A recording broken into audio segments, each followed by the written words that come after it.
Bienvenue à toutes et à tous, et je suis particulièrement heureux d'inaugurer avec vous ce cycle qui est lié à la chaire Monde francophone, qui est une chaire qui maintenant existe à l'Académie depuis quelques années. On a renouvelé la convention avec l'Agence universitaire de la francophonie, qui est représentée aujourd'hui.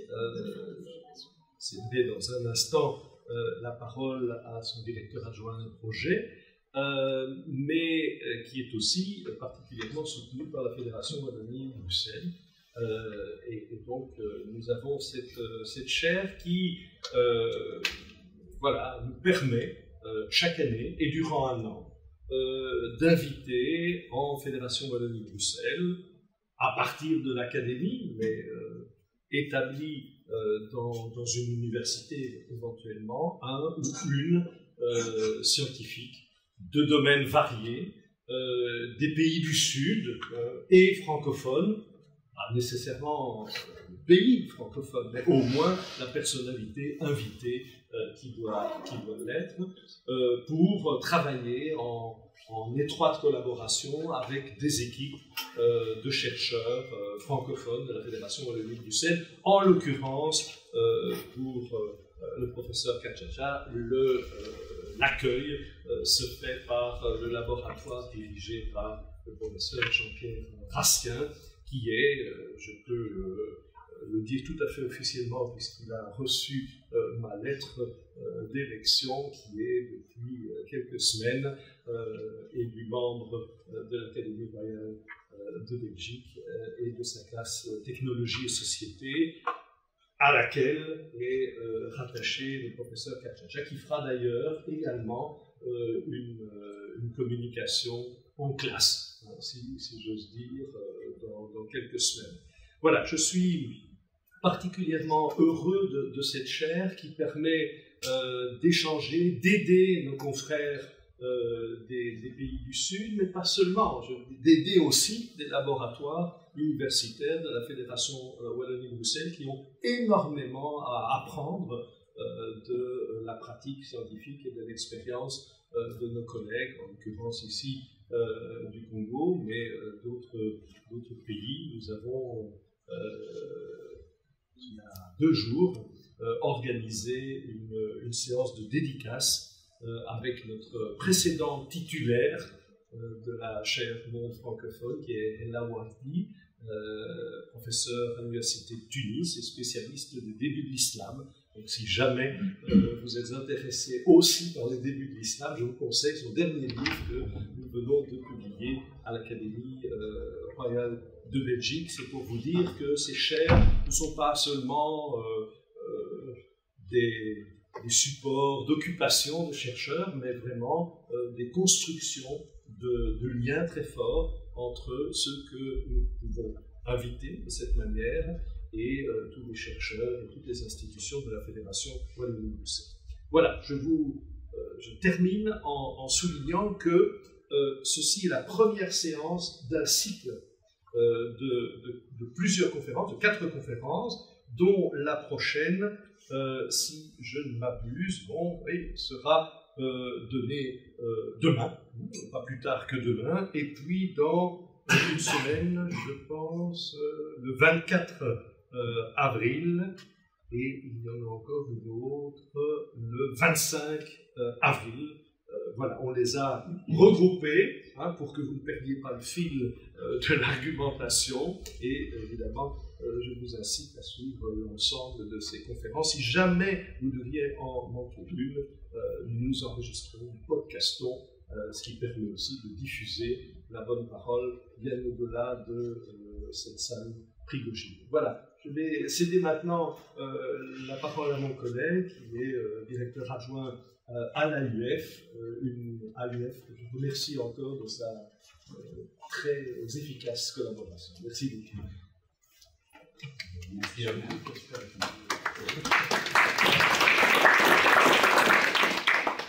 Mesdames et messieurs, l'honneur me revient donc aujourd'hui de saluer de la part de l'Agence universitaire de la francophonie le titulaire de la chaire en 2023, monsieur le professeur Kachacha, désolé si je maltraite le nom, de saluer également la qualité du partenariat avec l'Académie, avec la Fédération Wallonie-Bruxelles, et de saluer le public et de lui souhaiter beaucoup de découvertes très stimulantes à l'occasion de ces leçons. Je dirais un mot d'appréciation, notamment pour cette édition. Comme vous le savez, l'agence a l'ambition, qui est un pari pas tout à fait simple, d'appuyer, d'encourager, de promouvoir une francophonie scientifique vivante, ouverte sur les autres langues, sur les autres cultures scientifiques, sur les autres sociétés, mais également une science engagée dans le développement des sociétés. Je pense que ces leçons qui sont proposées dans les semaines qui viennent illustrent parfaitement cet espoir et lui donnent un contenu très concret. Alors il y a beaucoup de choses qui sont résumées parfois de manière très conflictuelle d'ailleurs dans la condition énergétique, mais il y a une partie de mondialité dans cette discussion et cela encore une fois illustre parfaitement l'espoir ou l'idée directrice de ces chers mondes francophones qui ont pour but d'articuler des disciplines, des contributions, des droits, des points d'intersection et ainsi de suite, pour penser le monde tel qu'il est, tel qu'il s'impose, mais aussi de préparer d'une manière raisonnée et raisonnable ce qui doit à venir. Et sur ce point, il y a deux prémices de gage de confiance. Il y a la responsabilité propre aux sciences, notamment aux sciences telles que développées dans les universités, et également une dimension réflexive éthique. Ça, je salue le professeur Bastien et tout ce qu'il fait sur l'apprentissage par le service. Il y a déjà de bonnes prémices pour envisager, sans nécessairement dévisager, les faces qui se cachent, qui se montrent dans ce qui lie la technologie et les sociétés dans ce cas-ci. Voilà, c'était ça le mot de salut. Je vous remercie et bonne continuation.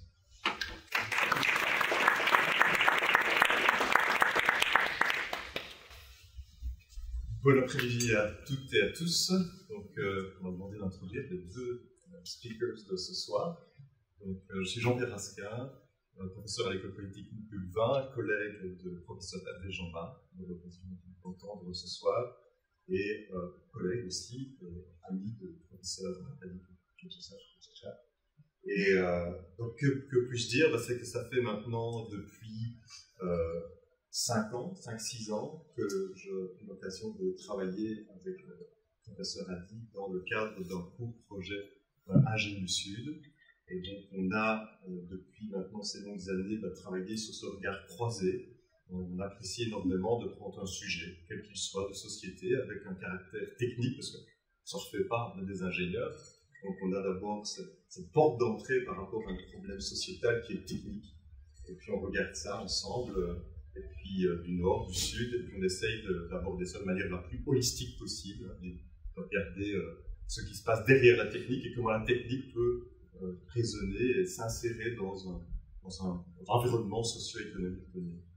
Donc voilà, on fait ça depuis maintenant un certain nombre d'années, et donc voilà, on a la chance, grâce à l'Académie royale de Belgique et à l'AUF, on a l'occasion d'intensifier cette collaboration avec le professeur Hadi et de construire donc cette série de conférences, la première ce soir, qui portera plutôt sur le thème de l'énergie, Demain, ce sera plus sur le thème de l'eau, mais santé. Et puis ce sera la semaine prochaine, le 26, c'est sur l'eau, et le 27, ce sera plutôt sur l'aspect un peu transdisciplinaire. Et donc ce sera le cours Ingénieux Sud qui sera à l'honneur, et la recherche qui découle aussi de ce cours.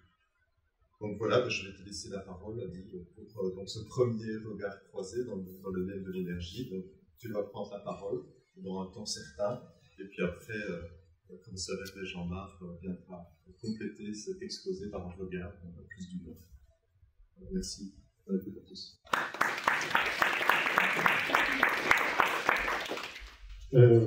Bonjour et bonsoir tout le monde. Je suis congolais et donc avant de commencer de dire un mot, je pense que nous suivons tous à travers les médias ce qui se passe dans la partie est de mon pays.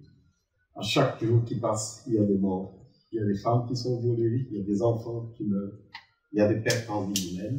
Et je demanderai à cet effet à la salle si nous pouvons observer, ne fût-ce qu'une minute de silence à l'honneur de tous ces morts, de toutes ces atrocités. Merci.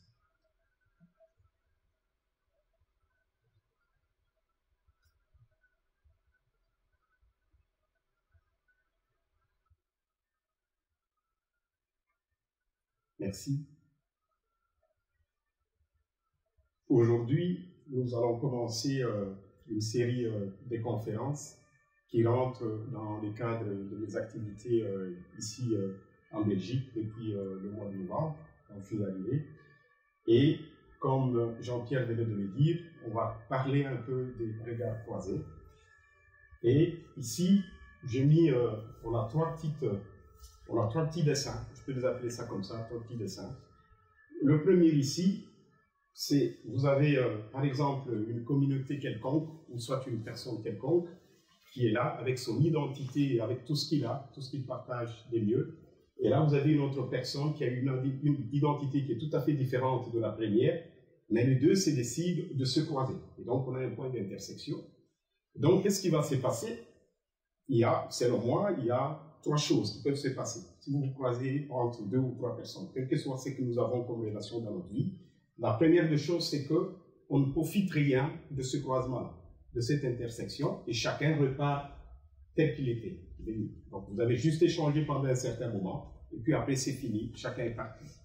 Deuxième possibilité, c'est qu'on est là, quelqu'un s'est dit, d'une part tout comme de l'autre, il s'est dit, écoute, de cette intersection, moi, j'ai appris quelque chose de l'autre, et l'autre s'est dit aussi, moi aussi, de même, j'ai appris quelque chose de l'autre aussi. Et donc, il s'avère qu'à l'extérieur de leur contact, chacun partira avec la moitié, évidemment, on peut dire, ça peut être la moitié, ça peut être 25-50, ça peut être 50-50, 25-75, ainsi de suite. Il va repartir avec au moins la moitié de l'autre. La troisième possibilité, celle qui m'intéresse moi le plus, c'est de se dire, ok, chacun vient avec ses idées, avec son regard sur le monde, avec son regard, que ce soit sur la science, que ce soit sur la technologie, que ce soit sur les conditions humaines, ainsi de suite, tout ce qu'on peut avoir dans le monde, mais on se décide de changer tous de paradigme, c'est-à-dire de regarder tous dans la même direction et d'avoir une nouvelle vision.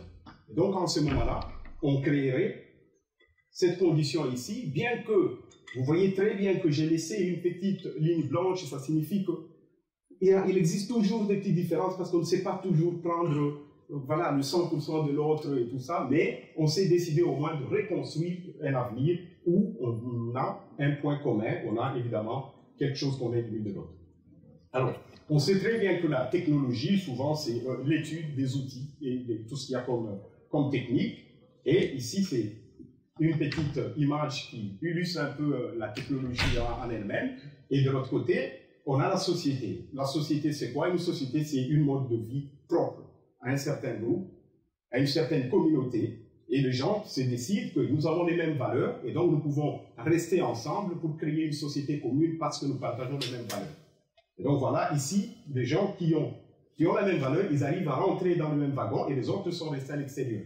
Et donc parce qu'ils partagent la même vision, ils partagent le même mode de vie. Alors, ceci étant, donc, dans ces conférences ici, ce que nous allons faire, on va faire le regard croisé et entre la technologie et la société. Mais le but ici, ce n'est pas que chacun reparte comme il était venu. Le but ici, c'est que nous puissions créer un point de fusion où nous pouvons tous ensemble regarder dans la même direction, partager les expériences et avoir une certaine opinion qui pourra être encouragée par tous. Voilà un peu ce que la chaire va présenter pendant mon mandat.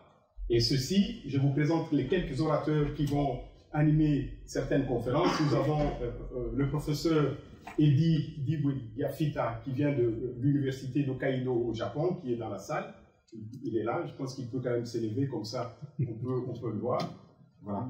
Donc, lui va nous parler de tout ce qui est regard croisé, mais il va regarder plus la santé, le cancer et tout ce qui va avec le diagnostic, la technologie, ainsi de suite. Après, vous avez moi-même qui suis devant vous. Là, je suis sans chapeau. Bon, j'ai mis le chapeau pour cacher un peu ma calvitie, mais il n'y a pas de souci. Et dans le domaine énergie, nous avons le professeur Hervé Jamar de l'Université catholique de Louvain, qui d'ailleurs, je me permets de vous dire que j'ai été formé donc, par lui. Donc, il fut mon promoteur de thèse de doctorat. Et donc, il va parler juste après moi. Après, on va parler aussi de regard croisé, mais on va plus regarder un peu le domaine de l'eau et tout ce qu'il y a comme conflit, parce qu'on doit se dire que la gestion de l'eau pose des sérieux problèmes actuellement dans le monde. Et donc, ça peut générer des conflits. Et on a voulu évidemment discuter un peu de cette problématique-là, tout en ayant toujours un regard vers le nord et un autre regard vers le sud. Et ici, on aura la professeure Sandra Suarez de l'UC Louvain avec le professeur Raphaël Chimanga de l'université de Kinshasa, qui est mon université. Et puis, à la fin, on va terminer avec une dernière conférence avant d'organiser une journée d'études qui parlera évidemment du service learning, donc le modèle que le professeur Asquin venait de parler ici. Et donc, on aura Stéphanie Merle de Louvain Coopération, qui sera la commandatrice, Jean-Pierre Asquin de l'Université catholique de Louvain, qui est aussi membre de la classe Technologie et Société de l'Académie, et moi aussi, parce que nous collaborons ensemble dans le cadre aussi de ce projet. Voilà un peu la petite introduction que je voulais faire, la petite mise en bouche sur les activités de la chaire cette année. Revenons maintenant à nos moutons. Ici, on va parler maintenant de l'énergie. Et donc, ici, il y a deux images. Bon, je peux mettre, il y a deux symboles, mais deux images ici qui parlent de la croissance énergétique. On va dire la croissance et le développement, on peut parler l'extension, avec tout ce qui va avec. C'est bien illustré ici. On voit bien que ici, on peut parler de la croissance de plantes. Ici, on veut voir que la croissance, évidemment, ici, on peut même dire que là, tout est exponentiel, mais là, on voit très bien qu'elle ne l'est pas. Donc, elle peut obéir d'une certaine loi mathématique à une autre, mais ça reste quand même de la croissance. Et de l'autre côté, on peut parler de la transition. La transition, c'est qu'il y a beaucoup de discussions là-dessus. Je pense qu'on aura le temps de beaucoup discuter et d'échanger là-dessus. Mais ici, je fais juste pour dire que la transition, on peut se dire que c'est, on passe de quelque chose d'ancien qu'on avait l'habitude de faire vers quelque chose de nouveau. Et nous savons tous que la nature humaine est opposée au changement. Donc, si vous avez des habitudes et que le lendemain matin, on vous demande arrêtez de faire ceci parce que vous devez faire cela, je ne pense pas qu'on accepterait de le faire aussi facilement que ça. Donc, ça, c'est quelque chose qu'on doit garder à l'esprit. Alors, comme je l'ai dit, ici, donc, on peut se dire que le développement et la croissance, c'est quasiment les mêmes mots qui sont ensemble. Mais en termes de développement, on peut qualifier, par exemple, pour un pays, on peut regarder le produit intérieur brut qui peut définir si tel pays est mieux développé par rapport à un autre. Autre chose aussi, c'est pour les gens qui ont des ambitions, par exemple, dans les études, eh bien, quand ils font des études, c'est pour avoir un diplôme et trouver avoir un métier après. Mais si on te donne un sujet, on te demande de le développer, eh bien, il suffit de faire une petite dissertation, tu commenceras par une introduction, tu fais ton développement, après tu fais la conclusion. Voilà, ici, on va parler ensemble maintenant. On connaît un peu les petits mots, on voit déjà de pourquoi on parle de regard croisé entre les sociétés technologiques. Je m'excuse, j'ai oublié de terminer. Je m'excuse. Et ici, entre le regard croisé et le rapport entre les technologies et sociétés, on a bien circoncis tous les mots. On a parlé un peu de c'est quoi une transition, c'est quoi une croissance. Maintenant, on peut appliquer ça maintenant dans le cadre de l'Afrique d'abord, et puis dans le cadre de la République démocratique du Congo. Et puis le regard du Nord nous sera proposé par le professeur Hervé Jamar. Donc, ma présentation comportera 7 petits points. Je vais commencer par une petite introduction pour parler un peu de questions du point de vue général sur l'énergie. Après, je vais prendre ces questions-là pour le ramener au niveau de l'Afrique, en prenant quelques cas seulement, parce que voilà, l'Afrique, c'est plus de 54 pays, donc je ne sais pas prendre pays par pays, donc on va prendre seulement certains cas. Après, je rentrerai maintenant vers la RDC, où je parlerai des potentiels, des enjeux, et puis la politique énergétique qui est développée actuellement au pays. Et ensuite, je vais donner quelques perspectives d'avenir, et je conclurai avec une conclusion. Permettez-moi la tautologie. Alors, comme introduction, on sait très bien que nous, en tant qu'êtres humains, moi je me dis que l'être humain, ça va avec de l'énergie.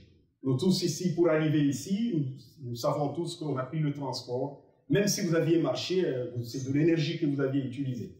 Donc voilà, donc pour pouvoir parler, il faut avoir de l'énergie. Pour pouvoir faire n'importe quelle activité, que ce soit physique, ici, on a besoin de l'énergie. Et donc, même tel que nous sommes assis, pour nous permettre que nous puissions vivre tel que nous sommes là en bonne santé, nous nous comportons comme étant des radiateurs où chacun d'entre nous ici est capable, évidemment, de produire 100 watts. Donc, on voit vraiment qu'on est vraiment, donc 100 watts, c'est comme si on était capable d'allumer une ampoule de 100 watts. Si c'est 50 watts, on peut en allumer 2, ainsi de suite. Et donc, comme on parle de l'énergie, on a la production. Qui dit production, il faut consommer, parce que vous avez produit, il faut pouvoir consommer. Et pour consommer, il faut convertir. Et c'est la conversion souvent qui pose problème. On verra que dans la plupart des modèles, la conversion ici, qui est liée directement à l'efficacité, ne se fait pas souvent à hauteur de 100%. Des fois, on a des conversions qui sont beaucoup plus faibles et il y a des techniques qui permettent d'avoir des conversions beaucoup plus élevées. Et donc, ceci implique qu'on a besoin de convertir cette énergie-là. Pour convertir l'énergie, on a besoin de travailler sur l'efficacité énergétique. Et pour faire cela, c'est pour ça que l'homme a créé des machines, par exemple. Les machines ont été créées pour pouvoir répondre, évidemment, aux besoins d'efficacité énergétique. À titre d'exemple, si vous prenez, par exemple, une barre de chocolat de 2400 kJ, mais jusqu'en mangeant cette barre de chocolat, vous pouvez faire 15 km à pied, vous-même. Maintenant, si vous prenez la même barre de chocolat, vous prenez, par exemple, le vélo, vous pouvez faire 40 km. Donc, vous voyez déjà que pour la même énergie, l'utilité que vous pouvez en tirer dépend, évidemment, soit de l'efficacité énergétique de tout ce que fait. Et donc, on peut retenir ici que le corps humain, notre corps à tous, généralement, on a des taux de conversion de 20 à 25% en termes d'efficacité de conversion de toute l'énergie que nous avons.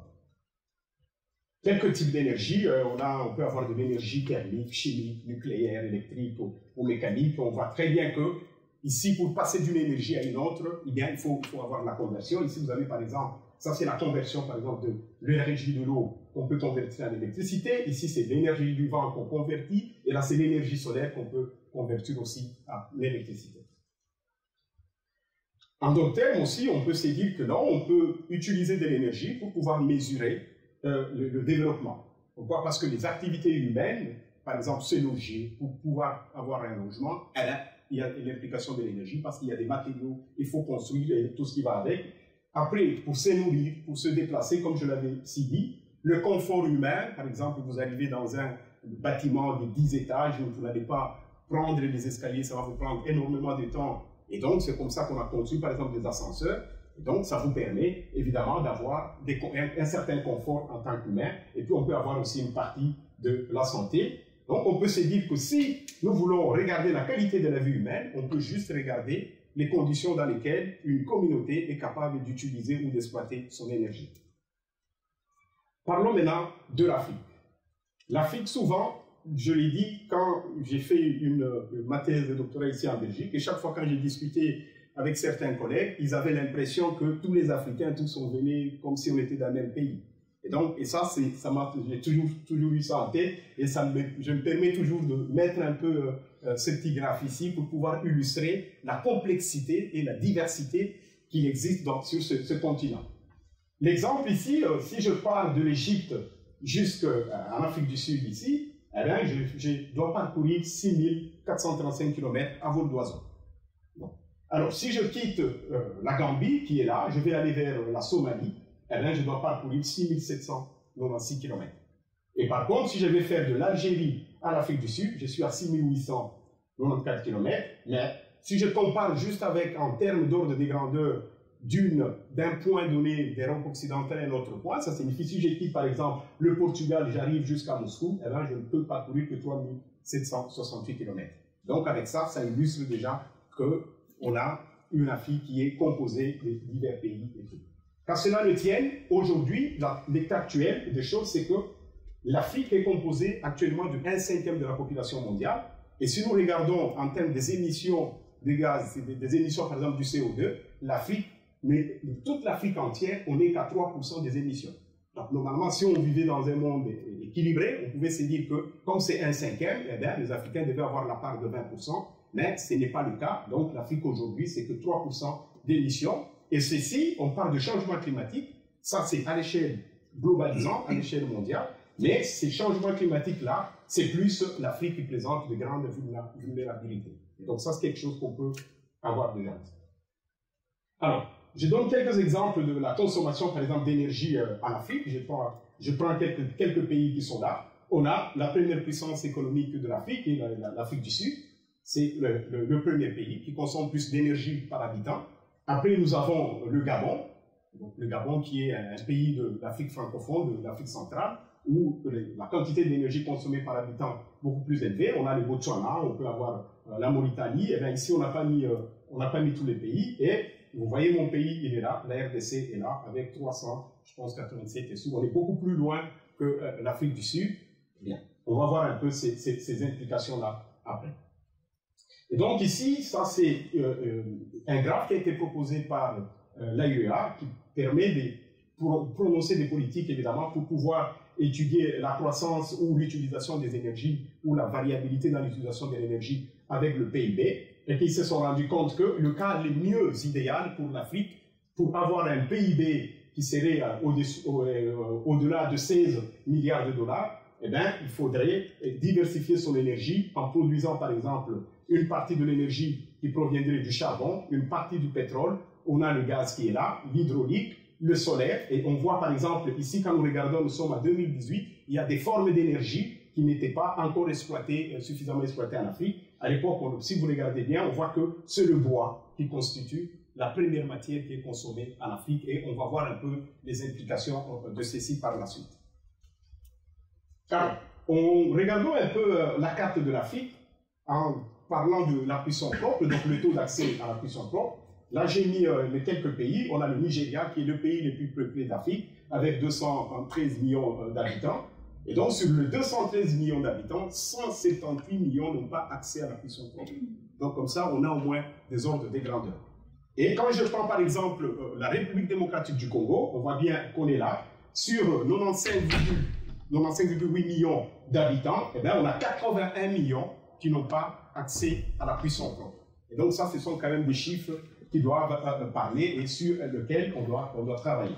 Et donc ça, c'est la carte en général. On voit bien que la majorité des pays qui se sortent un peu du lot, ce sont les pays d'Afrique du Nord. On voit bien que les pays maghrébins s'en sortent très bien. Et on a l'Afrique du Sud qui est la première puissance économique et le Gabon qui est là en Afrique centrale. Donc ça se reflète très bien. Alors, parlons maintenant de l'électricité. On voit bien que les chiffres ne sont pas les mêmes. Ici, quand nous regardons par exemple le taux d'électricité, on voit bien que le Nigeria, qui a 213 millions d'habitants, sur les 213, vous avez 78 millions qui n'ont pas accès à l'électricité. Et si je prends par exemple la République démocratique du Congo, sur les 95 millions, on a 77 millions qui n'ont pas accès à l'électricité. Donc quand je parlerai de l'ambiguïté ou soit les contrastes congolais, eh bien, on va beaucoup discuter sur ça.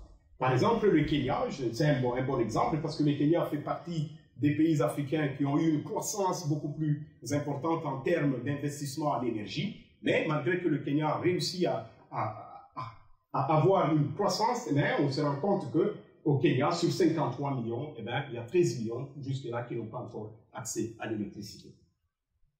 Alors, ceci permet de dire qu'on peut voir comment est-ce que les quelques pays, comme je le disais, le Kenya est là, c'est le bon exemple. Après, vous avez le Rwanda qui a fait des efforts ces 10 dernières années. Vous avez la Namibie, vous avez l'Éthiopie, le Congo-Brazzaville, qui, on verra par la suite, qui était importateur d'énergie, qui est passé d'importateur à exportateur, parce qu'ils ont fait énormément de progrès là-dessus. Et puis, on voit bien que les pays qui s'en sortent très bien, ce sont les pays de l'Afrique de l'Est. On voit leur croissance qui est là. On a l'Afrique, les pays de l'Afrique du Sud aussi, on a une belle croissance. Et les meilleurs élèves, eh bien, c'est les pays de l'Afrique de l'Ouest qui sont vraiment les mieux en train de travailler sur cette politique-là. Et on voit bien que l'Afrique centrale ici il n'y a pas vraiment assez de progrès. Et on va bien le voir que ceci, c'est beaucoup plus englouti par la RDC parce que c'est le plus grand pays avec un nombre d'habitants élevé. Et donc, ce qui fait que ces implications sur la RDC peuvent se faire ressentir directement dans toute la région. Alors, quand vous regardez, si vous allez, vous regardez l'Afrique la nuit, voilà ce que, le monde de la nuit plutôt, voilà ce que vous verrez. Vous voyez très bien que l'Afrique est là. Vous ne verrez que des poches noires la nuit. Donc, ça illustre au mieux le chiffre que nous venons d'évoquer maintenant. Quand vous prenez la RDC qui est là-bas, on voit très bien qu'en regardant cette carte, là, c'est quasiment le Congo central et Kinshasa. C'est ça, la RDC commence par là et ça remonte. Et on voit bien les petits points qui sont là-bas, on est vers le Katanga, et là, on est vers le Kivu. Et ailleurs, eh bien, on voit que les pays n'est pas électrifié, pas du tout. Donc, si on regarde ça la nuit, voilà l'image satellitaire qu'on verrait bien. Comparativement, quand vous regardez l'Europe, vous voyez les pays du Maghreb, on voit ici, par exemple, le Gabon, et vous voyez l'Afrique du Sud, et puis on voit ici les quelques pays d'Afrique de l'Ouest. On voit bien qu'il y a un certain niveau d'accès à l'électricité. Alors, la question qu'on peut se poser, c'est quel type d'énergie, maintenant, il faut pour l'Afrique. Et donc, je partirai un peu plus vite ici. Actuellement, on se dit, d'après les modèles qui ont été émis par l'Agence de l'énergie, donc on voit bien qu'il propose que d'ici 2030, l'Afrique compterait jusqu'à 1,4 milliard d'habitants. Et donc, il serait plus probable de préconiser les nouvelles technologies, évidemment en termes d'accès à l'électricité. On propose qu'au lieu, ici vous voyez, on est en 2018, vous voyez que 65% de l'énergie consommée en Afrique provient de la biomasse, donc du bois, donc charbon de bois et tout ce qui va avec.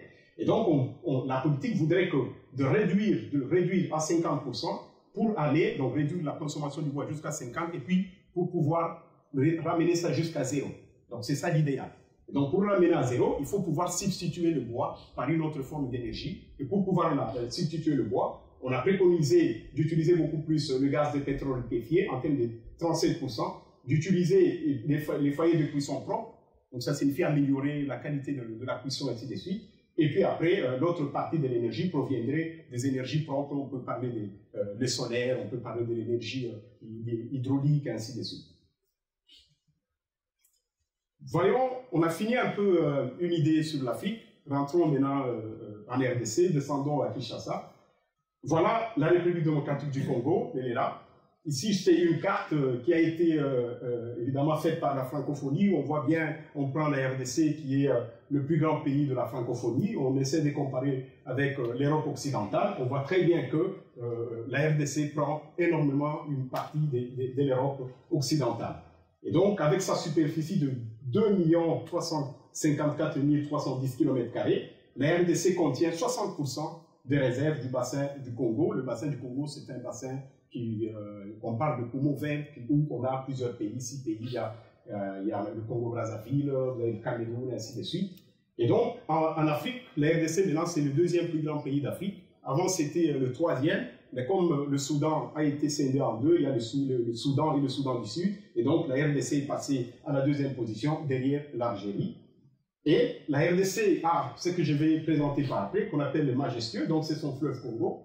Et donc, il y a même une chanson à Lingala, on dit Ebalé à Zaïre. Donc, c'est vraiment une route qui devait être utilisée et exploitée, mais qui n'est pas encore en bon escient. Le fleuve Congo, il parcourt 4700 km², et il a un débit moyen à peu près de 41 000 mètres cubes par seconde. Évidemment, il y a beaucoup d'études maintenant qui commencent à dire que 41 peut-être c'est beaucoup, ça diminue, mais ça change. Mais le débit moyen, on peut aller jusqu'à 41 000 mètres cubes par seconde. Et donc, on a 52% des réserves d'eau douce de l'Afrique sont concentrées en RDC. C'est pour ça que la troisième thématique, on parlera des conflits qui peuvent être engendrés par l'eau. La population aujourd'hui, on estime à 92 millions d'habitants, donc ça signifie qu'on a quasiment, vous avez 39 habitants au kilomètre carré. Donc, entre guillemets, on peut dire que la RDC est quasi inhabitée. Bien. Autre chose aussi sur la RDC, parce qu'on doit quand même en parler aussi, et la RDC a une certaine complexité parce qu'on a 250 ethnies, ça signifie 250 manières de voir les choses, voilà, c'est comme ça qu'il faut le dire. On a plus de 200 langues, donc la langue c'est la culture, qui dit culture dit une autre façon aussi de voir les choses et d'interpréter les choses, et de cela on a réparti le pays en 4 langues nationales qui sont là, la carte montre bien. On a toute cette partie ici sur le Swahili, et là on a le Chiluba, là on a le Lingala, et ici on a le Kikongo. Donc voilà les 4 langues nationales, avec une langue officielle qui est le français, et on a 9 voisins. Si vous voulez comparer par exemple la Belgique avec la RDC, donc ça signifie qu'il faut prendre 76,7 fois la Belgique pour construire la RDC. Donc voilà en termes d'ordre de grandeur. Voilà, parlons du fleuve Congo, ici, 4700, donc c'est comme si je faisais Bruxelles-Paris 15 fois. Mais là, je suis seulement sur le fleuve au Congo, en train soit de naviguer, ainsi de suite. Et donc là, en termes de débit ou de puissance, le fleuve Congo qui est là, l'image, c'est quasiment son débit, c'est 115 fois le débit de la Meuse. Donc comme ça, on a des ordres d'idées. Et autre chose aussi, c'est 18 fois le chute de Niagara, en termes de débit. Donc on voit bien que ce fleuve a une puissance terrible qui peut être valorisée. Alors, quelques autres ressources de la RDC, on a de la biomasse, on a le pétrole, le gaz naturel, on a le solaire, on a le charbon, l'uranium, l'hydraulique. Et pour l'hydraulique, par exemple, on a sur toute la carte de la RDC, si on doit développer toute l'hydraulique, ça nous fait 100 gigawatts, dont on peut parler de 40 à 44 gigawatts qui est rien que concentré sur Inga, parce qu'on va voir bien que Inga, c'est là où passe le fleuve Congo. Et donc, avec tout ça comme ressources énergétiques, vous voyez, la carte que j'ai donnée ne reflète pas normalement la réalité. Donc, c'est pour dire que quand on dit que je suis potentiellement riche, ça veut ou ne rien dire. Parce que le potentiel, c'est juste la capacité que vous avez soit à faire du travail, si c'est de l'énergie potentielle, mais vous pouvez ou ne pas faire ce travail-là. Donc, c'est pour ça qu'on voit bien que ces chiffres ne reflètent pas, évidemment, la réalité qu'on peut tirer du potentiel avec ce qui est, par exemple, le taux d'accès à l'énergie. Ah, voici quelques cartes. Hein. Ici, ça, c'est la carte de hydrographie, par exemple, de la RDC, avec toutes ces formes d'énergie que je voulais le dire. Et donc, ça, cette partie-ci, on peut bien développer les solaires. C'est la partie la plus qui peut être développée, suivie de la partie du Kasaï oriental jusqu'à l'équateur. Ça, c'est une ancienne carte parce que la RDC a été encore resubdivisée en provinces. Donc, maintenant, on a 26 provinces, mais ça, ce sont quand même des grandes provinces. Et ici, on a quand même les autres ressources. On a le pétrole, on peut parler de l'uranium, du méthane, des hydrocarbures, la tourbe, on a le schiste bituminé, ainsi que le sable bituminé. Et donc, ici, si on regarde bien cette carte, partout il y a des triangles bleus, ce sont des endroits où on peut développer de l'hydraulique, donc de l'hydroélectricité, partout. Donc, vous voyez très bien que, on peut développer de l'hydroélectricité n'importe où en RDC. Parce qu'on a énormément de potentiel, il y a beaucoup de rivières, et il y a aujourd'hui, si vous prenez par exemple la place des énergies renouvelables qui a été publiée en 2014, vous allez voir que chaque site a été étudié et développé, et il y a évidemment des chiffres qui peuvent vous guider si vous voulez investir dans ce domaine-là. Alors, voyons le bilan énergétique de la RDC. On voit bien qu'en Afrique, si nous nous souvenons bien, on était aux alentours de 60%, ça provenait de la biomasse. Mais quand nous arrivons en RDC, c'est pour ça que je disais, le cas de l'Afrique centrale, c'est un peu beaucoup plus flagrant, parce que l'Afrique centrale est beaucoup plus tirée vers le bas par la RDC. Et donc, on voit bien ici qu'en RDC, on a 93% d'énergie, ça provient du bois. 93%. Et donc, on va voir ces implications après. Après, on a 4%, c'est l'énergie qui provient du pétrole, l'énergie fossile, tout ce qui est utilisé dans le transport en commun, tout ce qui va avec. Et 2,6%, c'est ce qui représente l'électricité. Et donc, on voit bien que ici, le bois énergie, on peut se dire que ça sert à quoi? Parce qu'on en consomme énormément. Et bien, on va voir que le bois énergie est beaucoup plus utilisé dans la cuisson. Et ça, je vais montrer des exemples après. Après, le pétrole, on a 100% qui est importé, mais la RDC produit aussi du pétrole. Tout le pétrole produit en RDC est exporté et à la place, la RDC importe des produits finis du pétrole. Donc, on pourra peut-être en parler après. Et donc, ce qui est quand même échéant, si on regarde la RDC, on fait un recul de 30-40 ans. À l'époque, quand nous, on était encore de petits, on savait déjà, on apprenait à l'école que la RDC exportait de l'énergie électrique jusqu'en Afrique du Sud et tout. Maintenant, non, ce n'est plus le cas. C'est maintenant la RDC qui commence à importer de l'énergie, où on a 240 MW qui est importé de la Zambie pour pouvoir donner de l'énergie aux miniers qui se sont développés au Katanga. Et puis, on a 25 MW qui est évidemment importé du Congo-Brazzaville. Et donc, vous voyez que si je parle des ordres de grandeur en 10 ans, il n'y a pas vraiment de nette amélioration. Voilà. Regardez comment est utilisé, parce que ça, c'est un cri d'alarme, ça doit quand même nous interpeller, surtout nous, Congolais, je dis. Et ici, on a le bois énergie. Le bois énergie, par exemple, qui est utilisé, on a 2,4 kg d'équivalent bois. C'est ce que consomme un habitant, par exemple, à Kinshasa, par jour. C'est 2,8 kg, à peu près. Ça c'est un récent rapport, une étude qui a été faite par Sinrad. Donc, ça doit inquiéter. Et la suite, c'est que la conversion de ce bois-là pour pouvoir utiliser le charbon de bois, on quitte de 2,8, on est à 0,35. Ça signifie que la conversion même du bois énergie vers le charbon de bois pose des problèmes. La technologie elle-même, elle n'est pas adaptée, elle n'est pas bien faite. Il y a énormément de pertes, ainsi de suite. Donc, il y a des efforts à faire là-dedans. Donc, si nous faisons tout ceci, on se rend compte que la RDC, ou les Congolais, pour survivre, parce qu'ils utilisent du bois pour préparer leur nourriture, vous ne pouvez pas les empêcher de manger. Et donc, il faut 13 millions de tonnes équivalent bois par an. Donc, il faut avoir cette quantité. C'est pour ça que les gens qui connaissent la RDC, quand vous arrivez à Kinshasa, vous voulez aller vers le Bandundu, ou bien vous allez vers le Congo central, vous allez voir que toute la savane qui existait n'existe plus. Qu'est-ce qu'on en a fait? On a coupé tous les arbres parce qu'il faut faire soit du bois énergie, soit il faut faire du macadam. Et donc ça, c'est beaucoup plus frappant. Et donc, ici, vous avez un modèle où on est en train de produire du macadam. C'est pour ça que vous voyez que le procédé n'est pas bien fait. Et ici aussi, vous voyez le transport. Ici, c'est par exemple du Congo central. Vous allez vers Kinshasa, qui est la grande zone de consommation. Et là, ici, vous voyez, c'est la manière dont on est en train d'utiliser le bois pour faire cuire de la nourriture. Et puis, on voit très bien qu'ici, une bonne partie de l'énergie sert à chauffer les oiseaux qu'à chauffer réellement de la nourriture. Et idem aussi en utilisant, par exemple, le gazéro traditionnel. Et puis, on va dire qu'est-ce qu'il faudra faire pour pouvoir pallier à ce problème. Autre chose aussi, c'est l'électricité. L'électricité, sur le 2,6%, on a 99,4%. Ça reflète un peu l'image du pays, beaucoup plus d'hydraulique, qui provient de l'hydroélectricité.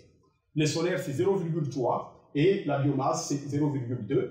Et bien, ici, on a par exemple pour le pétrole, on produit 49,3 de pentajoule de pétrole qui sont produits à Perenco, et tout ceci est exporté et la RDC importe 31 pour la consommation interne en termes de transport et tout ça. Et puis vous avez pour les vols internationaux 5,4. Donc ça c'est quelque chose. Et donc si j'ai fait la petite sommation, je peux facilement me dire que si j'ai reconverti tout ceci sur place, eh bien, du point de vue consommation en hydrocarbures, eh bien, la RDC peut s'autosuffire. Alors, si nous comparons maintenant les énergies, toute l'énergie consommée, donc en ordre de grandeur, donc l'énergie consommée, je prends en valeur absolue, par un Belge équivaut à l'énergie consommée par 3 Sud-Africains, et bien ça équivaut à l'énergie consommée par 15 Congolais. Voilà, ça on a des ordres d'idées. Alors, quand je parle de potentiel, voyons voir un peu qu'est-ce qui existe déjà. Ici, on peut parler par exemple de la production et la consommation de l'électricité. Voyons un peu quelques puissances des centrales qui existent déjà. Ici, j'ai mis sur ces graphes ici, le prof Ouzou, il a fait bien ressortir les années, évidemment, en termes d'investissement dans les projets hydroélectriques à l'RDC. Eh bien, ici, vous voyez dans le tableau, je vous ai mis que la première centrale qui a été construite en RDC, c'était avant l'indépendance, elle a été construite en 1957. Eh bien, elle avait une puissance de 260 MW, et là, on est au Katanga. Donc, avec, à l'époque, déjà des lignes minières, et ainsi de suite. Après, il y a eu d'autres centrales qui ont été construites, mais si vous regardez sur ce graphe ici, ça signifie la toute dernière centrale qui est le grand projet Inga 2. Inga 2 a commencé en 1982. Donc, de 82, on est passé de 82 jusqu'à 2022 pour pouvoir avoir une nouvelle centrale qui a été construite et inaugurée, qui est la centrale de Busanga. Et la centrale de Busanga, quand vous regardez en termes d'ordre de grandeur, c'est 260 MW. Mais Inga 2, c'est la centrale qui a beaucoup plus de puissance, c'est 1424. Et bien, on voit que les 1424 ne sont pas toutes utilisées. Je vais donner des chiffres réels qui sont réellement utilisés. Et donc, en rouge ici, vous voyez, par exemple, on dit que on en produit quand même assez d'énergie, mais pourquoi toutes ces zones ici paraissent noires? Parce que le projet Inga avait été créé non pas pour donner de l'électricité à la population, c'était juste pour les miniers. Donc il fallait apporter de l'énergie ici, ça on est à Inga, vers le Katanga, où à l'époque la Gécamine avec le concentrateur de Kamoto à Kolwezi qui était vraiment le poumon de la RDC, et donc il fallait ramener de l'énergie vers là pour pouvoir pallier à la demande énergétique de la Gécamine. Alors ici, on a quand même quelques exemples de pourquoi cette disparité. On voit bien que toutes les régions ne sont pas servies de la même manière. Kinshasa, c'est au-delà de 40% d'accès à l'électricité, d'électrification. Mais vous voyez que dans les autres provinces, c'est vraiment mineur. Ici, on a le Congo central, qui est, parce que le Yinga se trouve au Congo central, donc le Congo central est quand même électrifié par rapport à d'autres provinces. On a aussi le Sud Kivu avec la Ruzizi 1 et Ruzizi 2, et maintenant on parle du projet Ruzizi 3. Et donc, comme j'ai dit avant, donc la consommation est liée, on a 25 plutôt mégawatts qui sont produits au niveau de Yinga, et c'est utilisé par les cimentiers. Il y a énormément de cimentiers dans le Congo central, donc et puis, on a 65 miniers qui sont dans le Katanga, qui nécessitent 1026 MW, et on voit très bien qu'on n'est pas, la RDC n'est pas capable de leur fournir. C'est ce qui explique qu'il y a de l'énergie qui est importée à partir de la Zambie. En termes de consommation, Kinshasa, jusque-là, dans les 40%, on est à 500 MW, le Congo central, c'est 75 MW, et le Katanga, c'est 192 MW. Donc, quels sont les enjeux? Eh bien, les enjeux maintenant, c'est il faut résoudre le problème. L'enjeu maintenant, c'est l'accroissement de l'électrification. Et donc, au regard de son potentiel et la situation actuelle, on peut bien vouloir comprendre ou expliquer cette ambiguïté qui est du fait que vous avez un fort potentiel, mais en réalité, rien n'est fait sur le terrain. Et donc, ceci crée une certaine ambiguïté. Et c'est pour ça que je parle de la situation actuelle. On voit les trois grandes zones que j'avais montrées lorsque j'ai parlé de la carte de l'Afrique la nuit. On voit bien ici, on est la zone de Kinshasa et du Congo central. Là, on est dans la zone du Kivu. Ici, on est la zone du Congo central. Et non, plutôt la zone du Katanga. Et ici, l'électrification, de manière globale de la RDC, si nous prenons les chiffres que j'avais placés avant, c'est 19%. Donc, le taux d'accès à la RDC actuellement, on est à 19%. Avant, c'était 15, on est remonté un peu à 19. Et donc, si vous avez un élève qui avait 15%, qui fait 19, vous pouvez lui dire que tu as fait quand même des efforts. Je ne pense pas. Alors, en termes de cuisson propre, on est à 15% de taux d'accès aux cuissons propres. Et en termes de pétrole, j'avais déjà parlé de cette ambiguïté exportation et importation. Et donc, on peut se dire que ce qui freine le développement industriel de la RDC, ça sera dit même pas après, eh bien, c'est le fait qu'il manque évidemment de l'énergie. Sans énergie, comme je l'avais dit dans ma petite introduction, on ne sait rien faire du tout. On ne sait rien faire sans énergie. Même pour manger, pour cuire vos aliments, vous avez besoin de l'énergie pour le faire. Sans énergie, eh bien, on ne sait rien faire. Donc, ceci explique évidemment la situation économique dans laquelle se trouve la RDC. Alors, est-ce que la RDC reste croisée et ne fait rien par rapport à tout ceci? Je ne pense pas. Maintenant, je vais parler de la politique énergétique qui a été mise en place depuis quelques années et qui est en train, évidemment, de se développer. Alors, si on parle de politique énergétique et tout, il ne faut pas les regarder moi. Donc, vous avez les acteurs publics qu'il faudra voir. Vous avez le ministère de Ressources hydrauliques et électricité, son Excellence Mwanzi Mbembe. Vous avez, ici, on a l'autorité de régulation du secteur de l'électricité. C'est une agence qui a été créée il n'y a pas très longtemps, qui est dirigée par la professeure Sandrine Mubenga. Nous avons la Société nationale d'électricité, la SNEL, qui est dirigée par l'ingénieur Fabrice Lucinde, et on a une agence nationale pour les services énergétiques en milieu rural et périurbain. C'est une nouvelle agence qui a été créée et qui est dirigée par le directeur général Ismaël Chinamoula. Alors, quelles sont les grandes ambitions de la RDC? Parce qu'on parle de la politique, quelles sont les grandes ambitions? Première ambition, si vous parlez avec n'importe quel Congolais, tout ce qui lui passe par la tête, c'est Inga. Voilà. Tout Congolais. Quand vous lui dites, on va vous dire non, faisons d'abord Inga. Vous pouvez tout raconter, tout ce que vous voulez. Grande ambition, c'est faisons le barrage, le grand Inga. Le grand Inga, pourquoi? C'est 44 gigawatts. Et donc, en ce moment-là, il faut développer de Inga 1 à Inga 8. Or, jusque-là, on n'a qu'à Inga 1 et Inga 2. Et d'ailleurs, je vais le démontrer par après, Inga 2, il y a beaucoup de groupes qui ne sont pas en fonction. C'est ce qui explique qu'il y a des pénuries d'électricité et tout. Après ça, vous avez Kakubola. Kakubola, ça, c'est un barrage qui a été construit, qui est déjà fini. Je pense que c'est déjà fini. On est à Kakubola, dans la province de Bandundu. Le but ici, c'est d'électrifier la zone de Kikwit, la zone d'Idiofa et la zone de Gungu. Là, les travaux sont beaucoup plus avancés. Peut-être que dans peu de mois, on pourra avoir un soupir de ces côtés-là. Autre chose aussi, c'est on a quelques centrales solaires qui sont en projet. On a les centrales de Lubwe, c'est à quelques kilomètres de Lubumbashi. Ça, c'est en pleine construction. Donc ça, c'est quelque chose de bien. On a le Menkao, c'est un projet, évidemment, je ne sais pas. On avait posé la première pierre et jusqu'à présent, je ne sais pas où est-ce qu'on a été. Et donc, après, autre chose, on a créé une agence, c'est l'électricité à l'hiver avec ANSER. On va voir un peu quel est l'impact et l'influence de l'ANSER, de toute cette agence a été créé, quel est son impact sur le domaine énergétique en RDC. Eh bien, une autre ambition de la RDC, c'est de réduire les gaz à effet de serre de 17%. Si vous prenez la valeur de 3% pour toute l'Afrique, et la RDC sur les 3% se donne encore l'objectif de diminuer jusqu'à 17%, eh bien, on peut dire que c'est une très très bonne élève. Et donc, autre chose aussi, ça passe par quoi? Il y a un projet de reboisement de 3 millions d'arbres.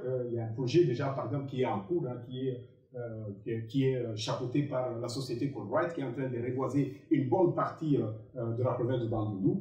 Et puis, on a l'exploitation pétrolière et gazière qui rentre maintenant dans les grandes ambitions de la RDC. Et bien, en termes de puissance propre, on peut parler des foyers améliorés. De tout ça, si je dois me permettre d'entrer détail par détail, je pense qu'on risquerait de dormir ici. Je vais choisir quelques justes points sur lesquels on peut discuter et peut-être dans les échanges, on peut continuer à parler sur ça. Hydroélectricité, voilà, ça, je parlerai un peu de ça. Après, je vais parler de l'ANSER, hein, comme source d'énergie en milieu rural. Comment est-ce que ça se développe maintenant? Après, je parlerai de la puissance propre. Qu'est-ce qui s'est fait maintenant? Parce que la plus grande partie de l'énergie, c'est de la biomasse. Donc, nous avons vu que ça a un impact négatif sur l'environnement. Et donc, il faut aller vers la puissance propre. Je parlais de quelques projets là-dessus. Et puis, en fin de compte, je vais parler de quelques projets qui sont développés par le gouvernement en termes d'exploitation pétrolière et gazière. Alors, qu'est-ce qui a changé? Il y a des choses qui ont changé, c'est depuis 2014. En 2014, on a promulgué une nouvelle loi qu'on appelle la loi qui réforme le secteur de l'électricité. Qu'est-ce que cette loi préconise? Elle préconise qu'avant, la SNEL avait le monopole sur l'électricité en RDC, mais cette loi vient de rompre ce monopole-là à la SNEL pour pouvoir favoriser les investissements privés. Donc ça, c'est quelque chose déjà de fait. Et donc ceci, comme on a promulgué cette loi, il fallait réformer aussi la SNEL pour qu'elle rentre bien dans cette nouvelle dynamique. Et donc, on regarde maintenant ici, en termes d'exécution, la loi a été promulguée en 2014, jusqu'en 2018, donc on a fait 4 ans pour juste trouver les modalités de perception des ressources financières. 4 ans. Juste. On promulgue la loi, on fait 4 ans pour étudier comment est-ce qu'on peut donner des moyens financiers pour pouvoir permettre à la nouvelle loi d'être mise en application. Après cela, en 2020, c'est là où il y a eu la désignation des acteurs, ça signifie qu'on peut déjà commencer à parler. C'est pour ça que pour l'ANSER, par exemple, je peux parler des activités qui ont été faites de 2020 à 2022. On va voir que c'est quand même quelque chose d'encourageant. Alors, cette loi, qu'est-ce qu'elle préconise? Elle préconise qu'il y a 3 formes de concessions. On a ce qu'on appelle la concession nationale. Ça signifie si vous voulez produire de l'électricité ou vous voulez revaloriser de l'électricité entre 2 provinces, vous devez avoir l'autorisation à l'échelle nationale. Mais si vous voulez le faire à l'échelle provinciale, vous pouvez aller demander directement à l'intérieur de la province, vous pouvez demander au niveau de la province. Si vous voulez faire au niveau territorial, eh bien, vous pouvez le faire au niveau de l'entité décentralisée. Et donc, par exemple, pour l'échelle nationale, vous pouvez avoir des contrats qui varient de 10 à 30 ans max. Mais pour l'échelle de la province, là où vous êtes limité en termes de puissance, donc vous pouvez produire de 100 kW à 999 kW. Donc là, vous pouvez investir dans une production hydroélectrique au sein d'une province. Mais si vous allez au niveau des territoires, vous êtes aux alentours de 50 kW. Alors, quel est l'avantage de cette loi? Eh bien, il y a quelqu'un déjà qui s'est saisi de ça pour pouvoir investir. C'est un Belge, il s'appelle Emmanuel de Merode, qui a construit évidemment le barrage de Virunga, qui est, voilà, avant il ne pouvait pas le faire, maintenant que la loi le permet, on commence à voir maintenant des privés qui commencent à investir dans ce domaine-là. Et Emmanuel de Merode, il a un projet où il veut aller jusqu'à produire jusqu'à 42 MW à terme dans le parc de Virunga. Et donc ça c'est quelque chose de très consistant et qui vient évidemment de ce qui est de positif, des atouts évidemment de la loi du 14. Alors, autre chose aussi, c'est la SNEL. Qu'est-ce que la SNEL fait?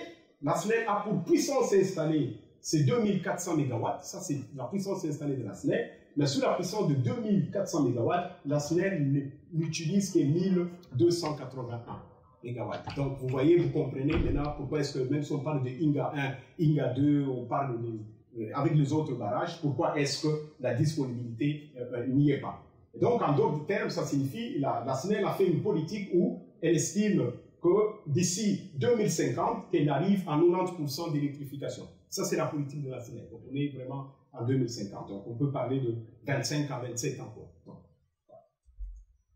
Alors, autre chose aussi que la SNEL voulait bien développer, c'est diversifier, évidemment, en utilisant ce qu'on appelle les petites hydrauliques. Les petites hydrauliques, c'est les taches bleues que nous avons vues sur la carte qui peuvent être développées. Et donc, parce que si vous prenez de grands projets comme Inga, il faut mobiliser des sommes colossales, parce qu'une bonne partie, il faut investir dans le génie civil qui demande énormément de moyens. Mais si vous faites des petites hydrauliques, vous pouvez évidemment investir moins d'argent pour avoir des impacts qui seront beaucoup plus rapides. Donc là, vous avez le rêve de tous les Congolais, c'est le projet Grand Inga qui est là. On voit bien qu'on peut aller de Inga 1 jusqu'à Inga 8 pour pouvoir obtenir jusqu'à 40 à 44 gigawatts. Et on a aussi des potentiels à développer dans le solaire. J'ai donné l'exemple de Lubwe qui est déjà en construction. Alors, le projet Grand Inga, pourquoi ça fait rêver les gens? Parce que tout simplement, Grand Inga, c'est 4 fois donc la demande en énergie, le pic énergétique de la Belgique, 4 fois, c'est ça le projet Grand Inga. Si je compare avec les centrales nucléaires, c'est 40 centrales nucléaires. Voilà, c'est comme si vous installez 40 centrales nucléaires, mais vous pouvez le produire seulement sur le projet Grand Inga. Et le projet Grand Inga, c'est 2 fois la puissance du grand barrage qui a été construit en Chine. Parce que les barrages qui ont été construits en Chine, c'est 22 gigawatts, et donc Inga peut aller jusqu'à 44, donc c'est 2 fois ces grandes centrales. C'est pour ça que ça fait rêver énormément de gens. Alors ici, il y a une petite vidéo que je voulais, comme ça on va se détendre un peu.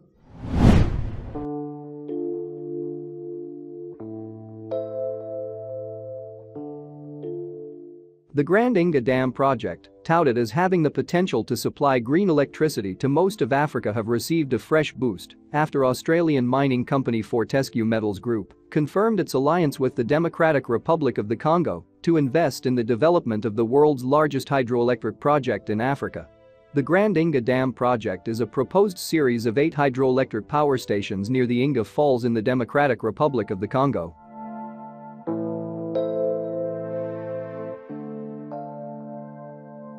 The project is a massive $80 billion expansion of the existing first and second Inga plants, which were completed in 1972 and 1982 respectively. The ultimate goal is to construct a complex capable of supplying 30% of sub-Saharan region power needs, with a cumulative output capacity of 42 gigawatts electricity generation. Upon completion, the project would be the world's largest power plant and would generate more electricity than the world's 2 biggest hydro power plants, the 3 Georges in China and Itaipu in South America combined.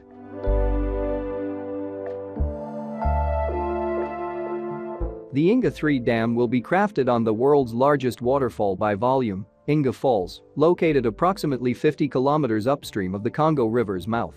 The project would involve building a dam across the south of the Bundi River Valley, where it meets the Congo, then diverting the Congo from above the waterfalls into the north of the valley to create a huge reservoir.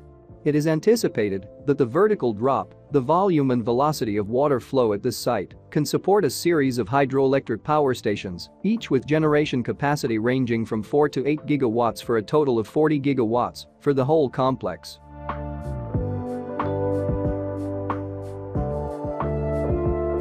Based on a positive feasibility study conducted by Canadian firm Ecom and France's EDF from 2011 to 2013, Grand Inga would be constructed in 6 development phases, with Inga 3 being the first of these phases. Inga 3 will be constructed in 2 steps, initially a low head and then a high head, extending the dam wall and making it higher. There will be no closure of the Congo River and no tunnels, just an open channel. An amount of about 6,000 cubic meters will be diverted for Inga 3 to a valley which runs parallel to the Congo riverbed. When completed, Inga 3 will produce 4,800 megawatts of electricity.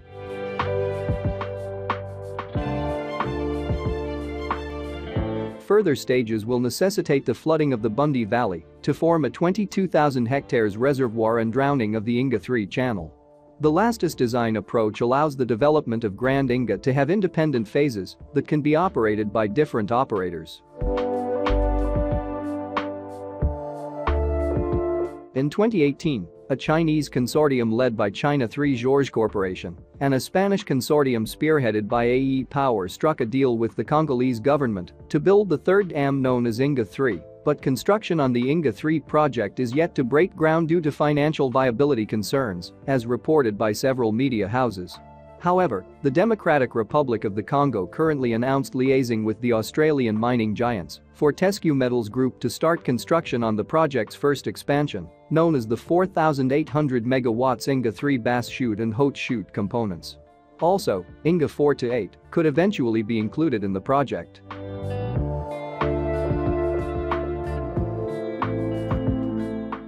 In a recent interview with Reuters, Alexei Kayam-Debampin, President Felix Tshisekedi's top infrastructure advisor, said the project would now be led by Fortescue.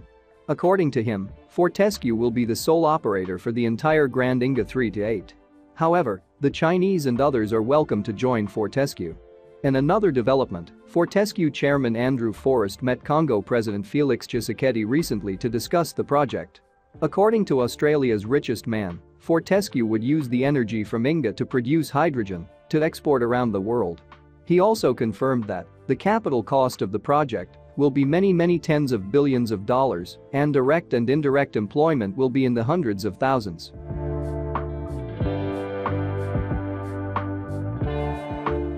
The proposed expansion of 6 additional dams would increase Inga Dam's capacity to over 40,000 megawatts, roughly doubling the size of China's Three Gorges Dam. The respective projects have the potential to dwarf China's massive Three Gorges Dam hydro scheme, which is currently the world's largest with an installed capacity reaching 12 gigawatts. Grand Inga alone, per reports, would arguably double Africa's hydropower generation capacity. However, capital costs for the various Inga schemes are similarly exorbitant, with Inga 3 and Grand Inga combined costing up to over $80 billion.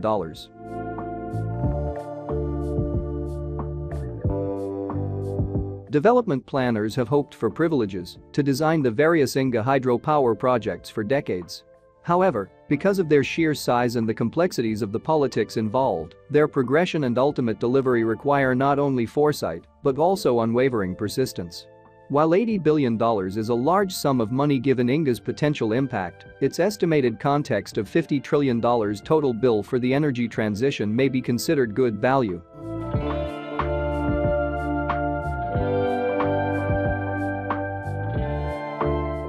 Africa faces a huge energy gap that has contributed to slow economic development and poverty. On the other hand, Africa has a huge potential for all forms of energy: hydropower, solar, wind and fossil fuel energy. The proponents of the Grand Inga project, mainly African governments and development organizations, consider hydropower to be clean renewable energy. They have put forward arguments that the Grand Inga hydropower scheme will provide cheaper and readily available energy and allow Africa's industrial and manufacturing industry to take off. In addition, the project is promoted as being good for promoting peace in the region and for the environment. However, a number of concerns that include environmental and social impacts of this project have not yet been addressed, and all energy options are still to be explored.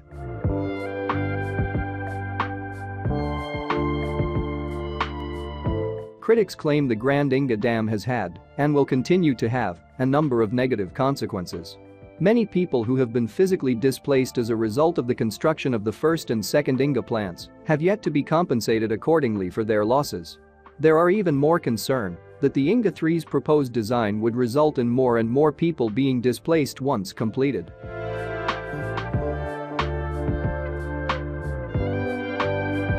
According to critics of the project, no environmental impact assessment, mitigation, or environmental management plans have been implemented to date, prompting a significant lack of transparency throughout the process. The project, they also claim, poses the risk of increased greenhouse gas emissions, biodiversity loss, and deforestation. According to Ruto Sanyanga, Africa Program Director of International Rivers, Inga 1 and 2 presently divert about 30% of the river flow, meaning the addition of the Grand Inga project will increase that to up to 2/3. She stated further that the extent of environmental impacts will only be known after and if a detailed environmental impact assessment is carried out.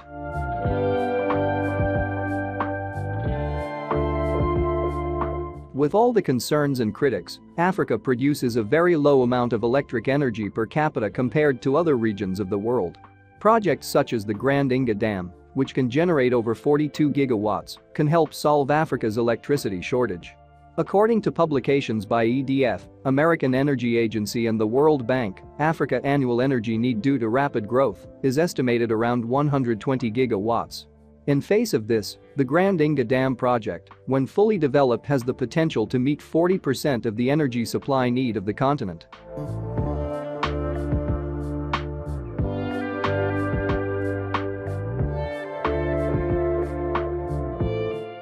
Planners and policymakers of the project envision the dam at the heart of a continent-wide network. This network will build on regional power pools that link many countries, allowing them to buy, sell and move electricity through an international grid. The Grand Inga Dam is estimated to provide 40% of Africa's electricity needs when successfully implemented.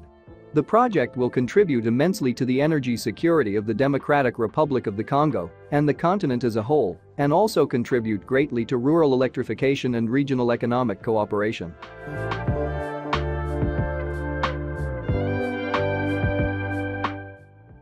If you enjoyed this video and would like to get more from a definitive information about trends and mega constructions projects in Africa, subscribe to the New Africa channel so you don't miss out on any of our future videos.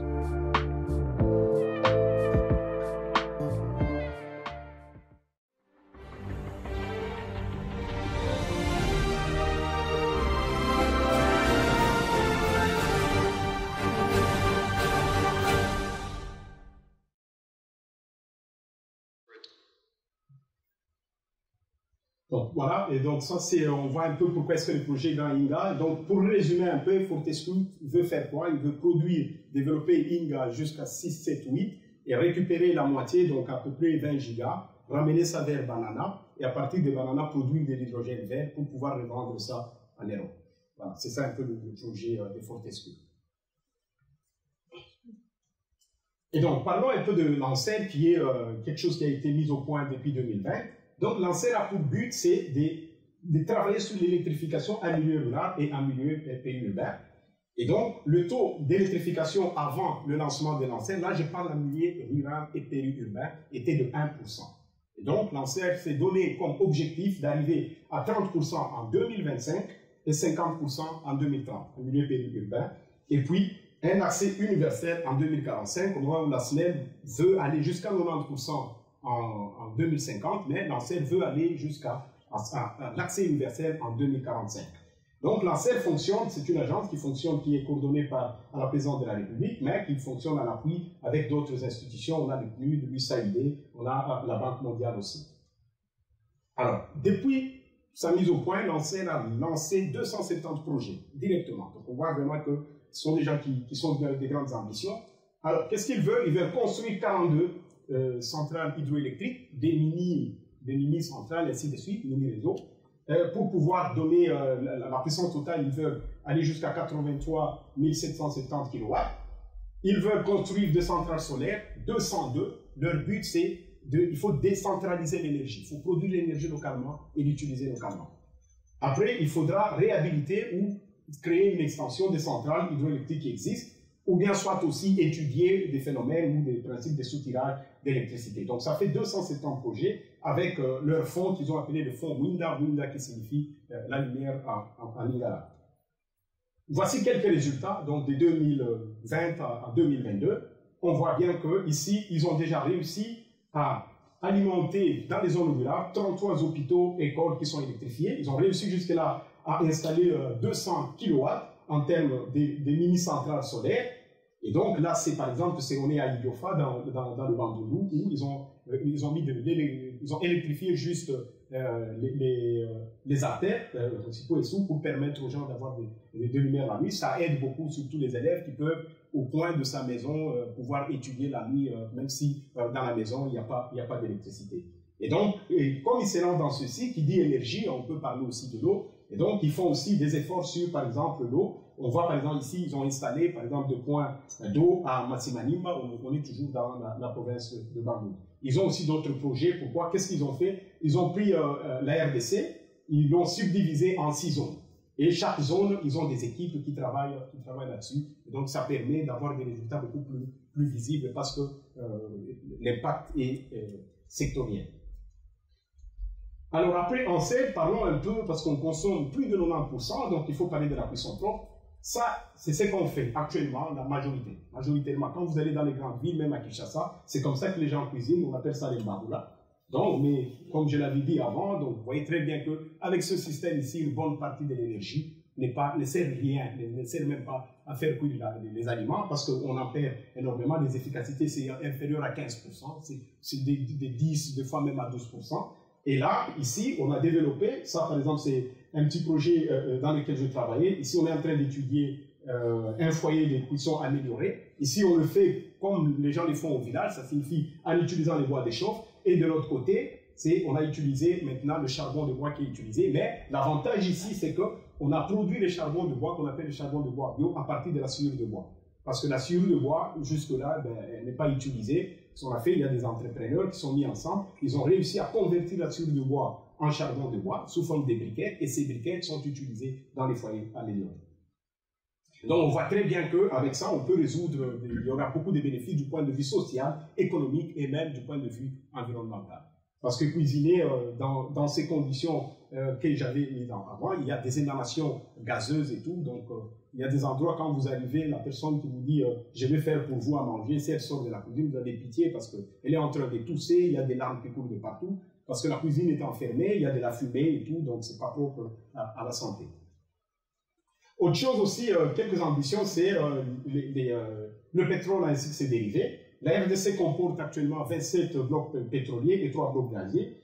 Et donc, avec des estimations de 22 milliards de barils de pétrole brut, où on a 66 milliards de normales mètres cubes de gaz, rien que dans le lac Kivu.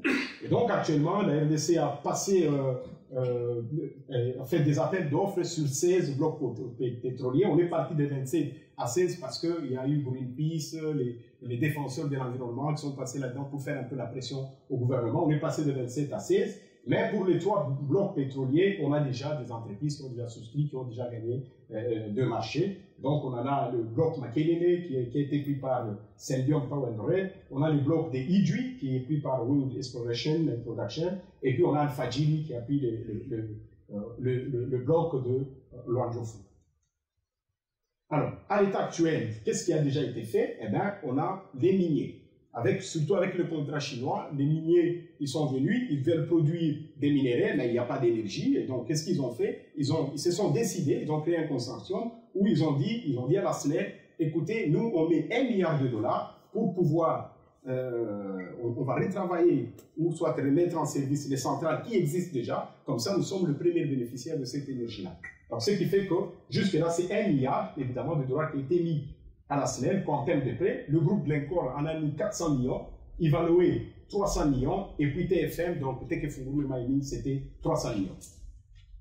Après, on a d'autres bailleurs de fonds qui ont aussi beaucoup investi dans le domaine énergétique. Vous avez la Banque mondiale, BAD, BID, en termes de 1 milliard, mais ceci, il faut échelonner ça en 15 ans. Actuellement, on a par exemple Sino Hydro, Sico Hydro plutôt, qui est une entreprise mixte Chine et RDC, qui a créé évidemment la centrale hydroélectrique de Busanga. Donc, l'image que j'avais montrée de Busanga a été financée à 100% par Sico Hydro, donc c'est à peu près 240 MW. Alors, actuellement, qu'est-ce qui s'est fait à l'heure actuelle? On est en train de réhabiliter le groupe 25 de Inga 2 pour un montant de 120 millions de dollars. Alors, ce groupe 25, c'est 178 MW.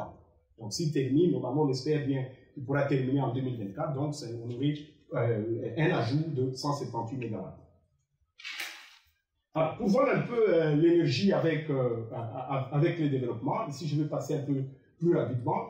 Juste, je fais des comparaisons avec l'Afrique du Sud, par exemple, qui est là. Pourquoi? Parce que l'Afrique du Sud, dans les années, jusqu'aux années 85, les Sud-Africains venaient se faire soigner au Congo, et donc les Sud-Africains rêvaient pour venir vivre au Congo, et puis après, la tendance s'est inversée, ce sont les Congolais qui rêvent pour aller vivre. C'est pour ça que c'est beaucoup plus intéressant de comparer avec les Sud-Africains.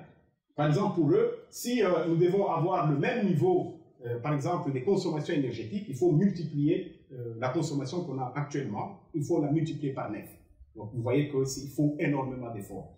Si je prends l'exemple avec l'Algérie, pourquoi l'Algérie? Parce que l'Algérie, en termes de superficie, mais l'Algérie a une certaine particularité parce que l'Algérie a une population de 46 millions. Et donc, si on calcule les ordres de grandeur, ce qui fait que, eh bien, pour aller vers l'Algérie, il faut multiplier par 3. Mais attention, si vous regardez ce que j'ai mis à gauche ici, ça doit nous interpeller. Quoique l'Afrique du Sud a un taux d'accès beaucoup plus élevé, et l'Algérie, mais on voit bien que l'Algérie, 99% provient du gaz naturel, tandis que la République sud-africaine, 80% sur le charbon. Voilà. Donc, je pense que comme ça, on a au moins les ordres de grandeur.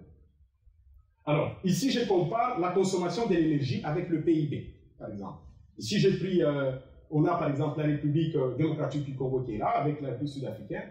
Le Congolais, c'est consommation par exemple d'énergie, c'est 109 kW par habitant, ça c'est en 2014, pour un PIB de 577 $. L'Afrique du Sud, c'est 4198 kW. On voit bien pour un PIB de 5900 et quelques, on voit très bien qu'on peut facilement les relier. Mais cette partie, je crois que ça sera beaucoup plus développé en deuxième partie de cette conférence. Alors, quelles sont les perspectives? Qu'est-ce qu'on compte faire? Les perspectives maintenant, c'est la RDC vers son futur. Premièrement, il y a le projet Grainga qui est là. Je l'ai mis en noir parce que moi, personnellement, je me dis, ce n'est pas là où on devait normalement se focaliser. Ça demande énormément de coûts, énormément de moyens. Il faut étudier les impacts sur l'écosystème et tout ce qui va avec.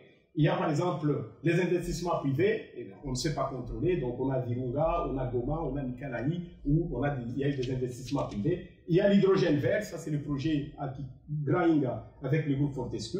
On a en serre, évidemment, il faut qu'ils développent actuellement. Il y a beaucoup d'entreprises qui font maintenant des turbines à effet vortex, qui ne demandent pas beaucoup en termes de spécificité. Et puis après, on peut parler, il faut promouvoir le mix énergétique, le solaire, l'hydraulique et le biogaz, et améliorer la technologie des puissants propres. Ça, c'est vraiment ce qu'il faut regarder. Quand il faut dire un mot sur la croissance et la transition, on voit bien que le cas idéal, c'est de se servir de ce qui a été fait ailleurs. Ça signifie les pays développés, comment ils ont appliqué leur politique énergétique. Faudra-t-il carboniser toute l'activité humaine? Non, je pense que les pays qui n'ont pas encore eu la chance de faire cela peuvent profiter des États actuellement, de l'avancée scientifique, pour pouvoir mettre au point une technologie qui serait appropriable en intégrant directement dans la croissance des énergies renouvelables, en travaillant sur l'efficacité énergétique et en préconisant évidemment les technologies intelligentes. Et ceci aura un impact sur le produit intérieur brut qui aura un impact direct sur les objectifs de développement durable. Je tiens juste à préciser que si nous prenons la croissance actuelle démographique de la RDC, d'ici 2050, la RDC aura 258 millions d'habitants. Alors, pour conclure, voilà, j'ai laissé cette image ici. Au regard de tout ce que nous avons, on a l'égalité et l'équité. Donc ça, c'est la question qu'on doit tous se poser. Ça, c'est l'égalité. Ça signifie, par exemple, les pays qui consomment déjà beaucoup plus, ils peuvent se dire, écoutez, voilà, on est à l'égalité, et ça, c'est l'équité. Je pense que dans les débats, on pourra peut-être discuter là-dessus. Merci beaucoup.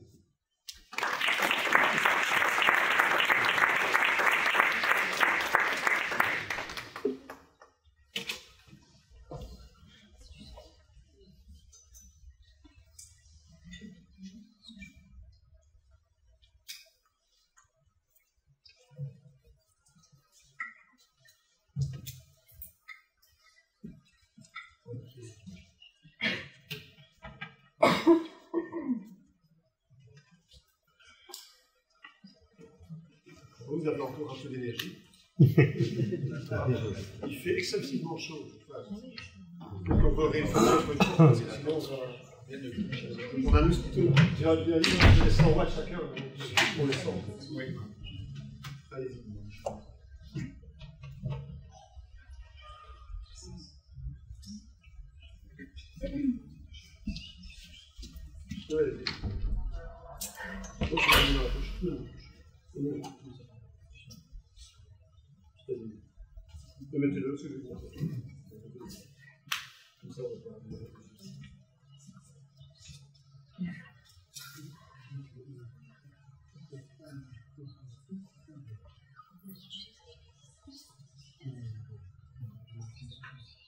C'est bon.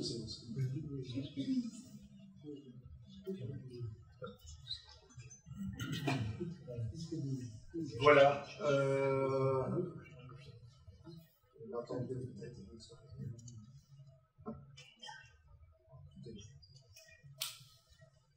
Donc c'est un grand plaisir que je vais vous présenter un petit peu à l'équivalent. L'idée n'est pas d'aller sur la même direction que Ali, mais je vais pas donner beaucoup de chiffres. Je vais passer à la situation existante de la région et d'aller vers l'avenir. On va vraiment se projeter à l'échelle de l'Europe, de la Belgique et puis du monde. Alors, je vais bien commencer par ceci. Et puis la question c'est, savez-vous d'où cela est tiré? Où est-ce pris cette fois? Alors, il est pris, mais je suis passé juste à côté sur lequel je me promenais, je suis tombé là-dessus. Et en cherchant un peu, on trouve toujours bien sur Internet quelqu'un qui est passé avant. au même endroit. En fait, c'est en Belgique, c'est dans la région lamévoise, ils sont en train d'installer une centrale photovoltaïque 10 MW. Évidemment, par rapport à ce qu'on peut installer bien, c'est ridicule, mais en Belgique, il y a une autre dimension aussi. 10 MW de panneaux solaires, et on dit pourquoi est-ce qu'on installe des panneaux solaires en Belgique? On dit aujourd'hui c'est le mauvais jour, on dû faire ça hier, ou le Canadien, ça aurait été mieux. Il y a du soleil en Belgique, effectivement, de temps en temps, mais quand même pas beaucoup. Pourquoi est-ce qu'on met des panneaux solaires en Belgique? Au début, c'est facile parce qu'à un moment donné, l'État a donné des incitants dont tout le monde a mis. Effectivement, ça c'était c'est peut-être pas la bonne. Mais en fait, la raison pour laquelle on met des panneaux solaires en Belgique, c'est parce qu'on n'a pas de choix. Ça va être sans doute la première différence par rapport à la RDC. La RDC, on fait une comparaison, la RDC a tous les choix possibles. Et donc, la RDC fait le choix de l'hydroélectricité, ce qui est tout à fait raisonnable. Elle pourrait faire le choix de la biomasse moderne, qui serait un autre choix. Le choix du solaire, elle pourrait le faire aussi. Elle peut combiner. Et en Belgique, on n'a pas trop le choix, on est coincé. Donc on met du solaire, parce qu'en fait, c'est à peu près la seule source d'énergie renouvelable qui est un temps soit peu abondante en Belgique. Voilà. Alors l'Europe, et je voulais illustrer, on a dit, et c'est un petit peu en résonance à ce que a pu dire avant, montrer que l'Afrique est assez diversifiée, enfin on l'a bien imaginé vu les dimensions. Alors l'Europe qui est bien petite est aussi très diversifiée. Alors on peut regarder évidemment culturellement, séculairement, mais surtout du point de vue énergétique, en fait, nous ne sommes pas tous égaux. On a tendance à croire que l'Europe, c'est tous des pays développés qui vont consommer, qui vont pouvoir passer au renouvelable facilement, etc. Mais la réponse est non. Un petit peu d'où vous êtes. On a deux catégories de pays, globalement, les verts et les rouges. Les verts, ce sont les pays qui ont une quantité d'énergie renouvelable, un potentiel local qui est excédent par rapport à leurs besoins. Donc qui, a priori, pourraient se fermer sur eux-mêmes et satisfaire leurs besoins. Et en rouge, on a des pays qui, malheureusement, même en exploitant l'ensemble de leur potentiel, n'ont pas assez d'énergie pour satisfaire leurs besoins. Et le Benelux en fait partie. C'est un peu légitime, ce sont des pays densément peuplés, avec une activité économique importante, et donc quelque part on combine tous les mauvais critères, et donc on ne peut pas être autonome. De manière assez surprenante, l'Allemagne en fait partie, et c'est plutôt un avantage qu'un inconvénient, parce que grâce au fait que l'Allemagne en fait partie, on a un moteur européen qui nous tire dans la même direction, dans la bonne direction pour nous, parce que ce dont les Allemands ont besoin, on en a besoin aussi.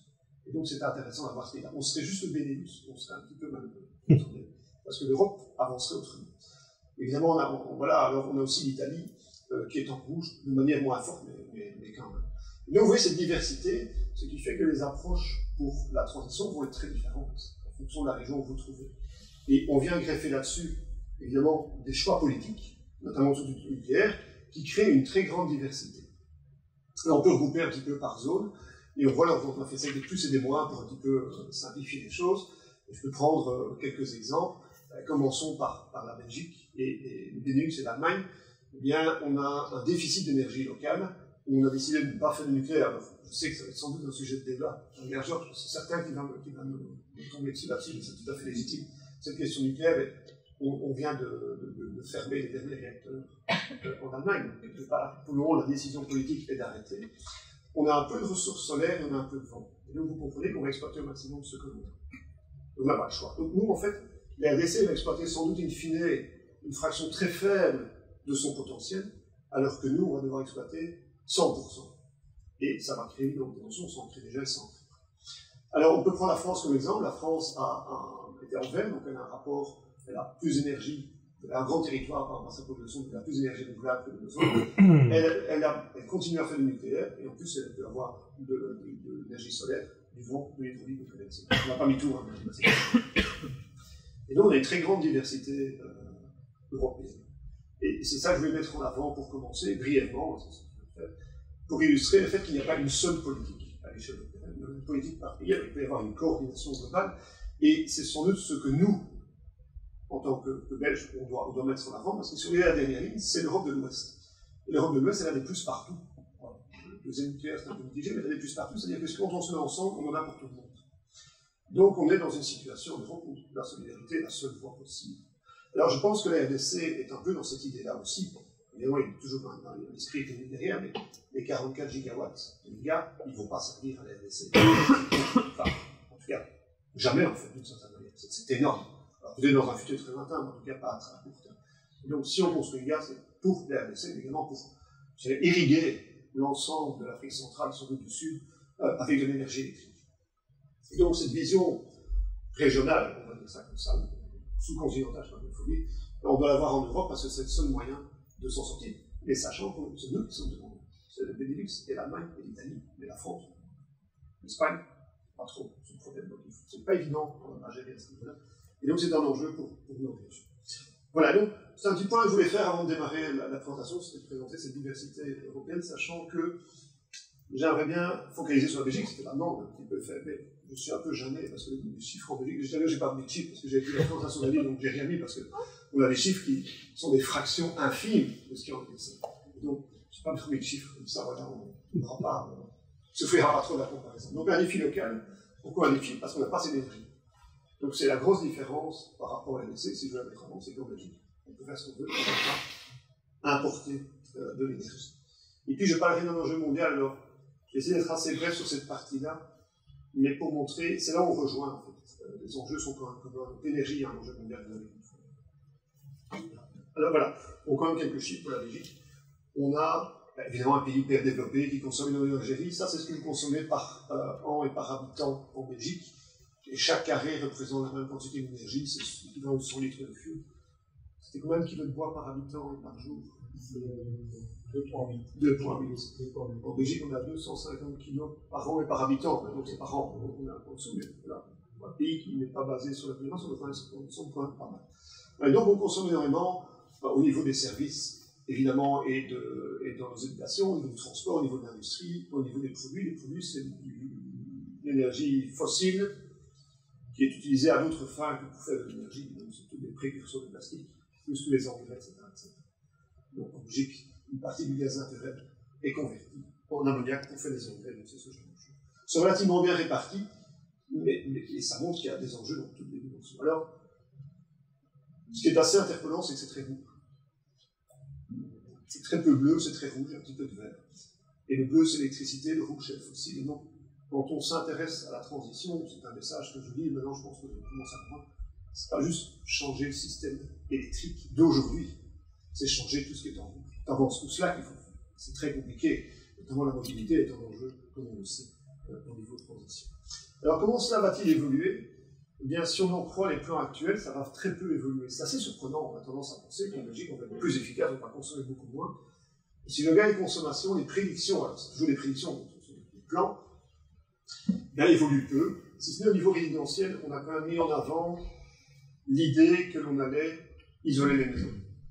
Alors, ça fait 40 ans, alors je regarde les plus anciens dans la salle, viennent dans les années 70, on parlait d'isoler les maisons. On en parle toujours. Ça fait aberrant qu'aujourd'hui, ça reste une politique majeure, mais c'est la réalité.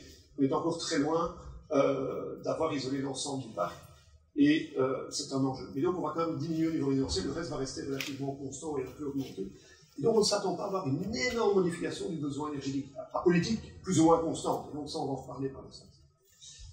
Alors, pour un petit peu réfléchir au futur, si j'avais énormément d'énergie, je ferais comme Alice, on fait le grand, alors je dirais le grand co. La Meuse, c'était pas la Meuse que tu as montré, c'était co. Je vais te montrer une fois, on passe un week-end, je vais te montrer un petit peu. C'était co.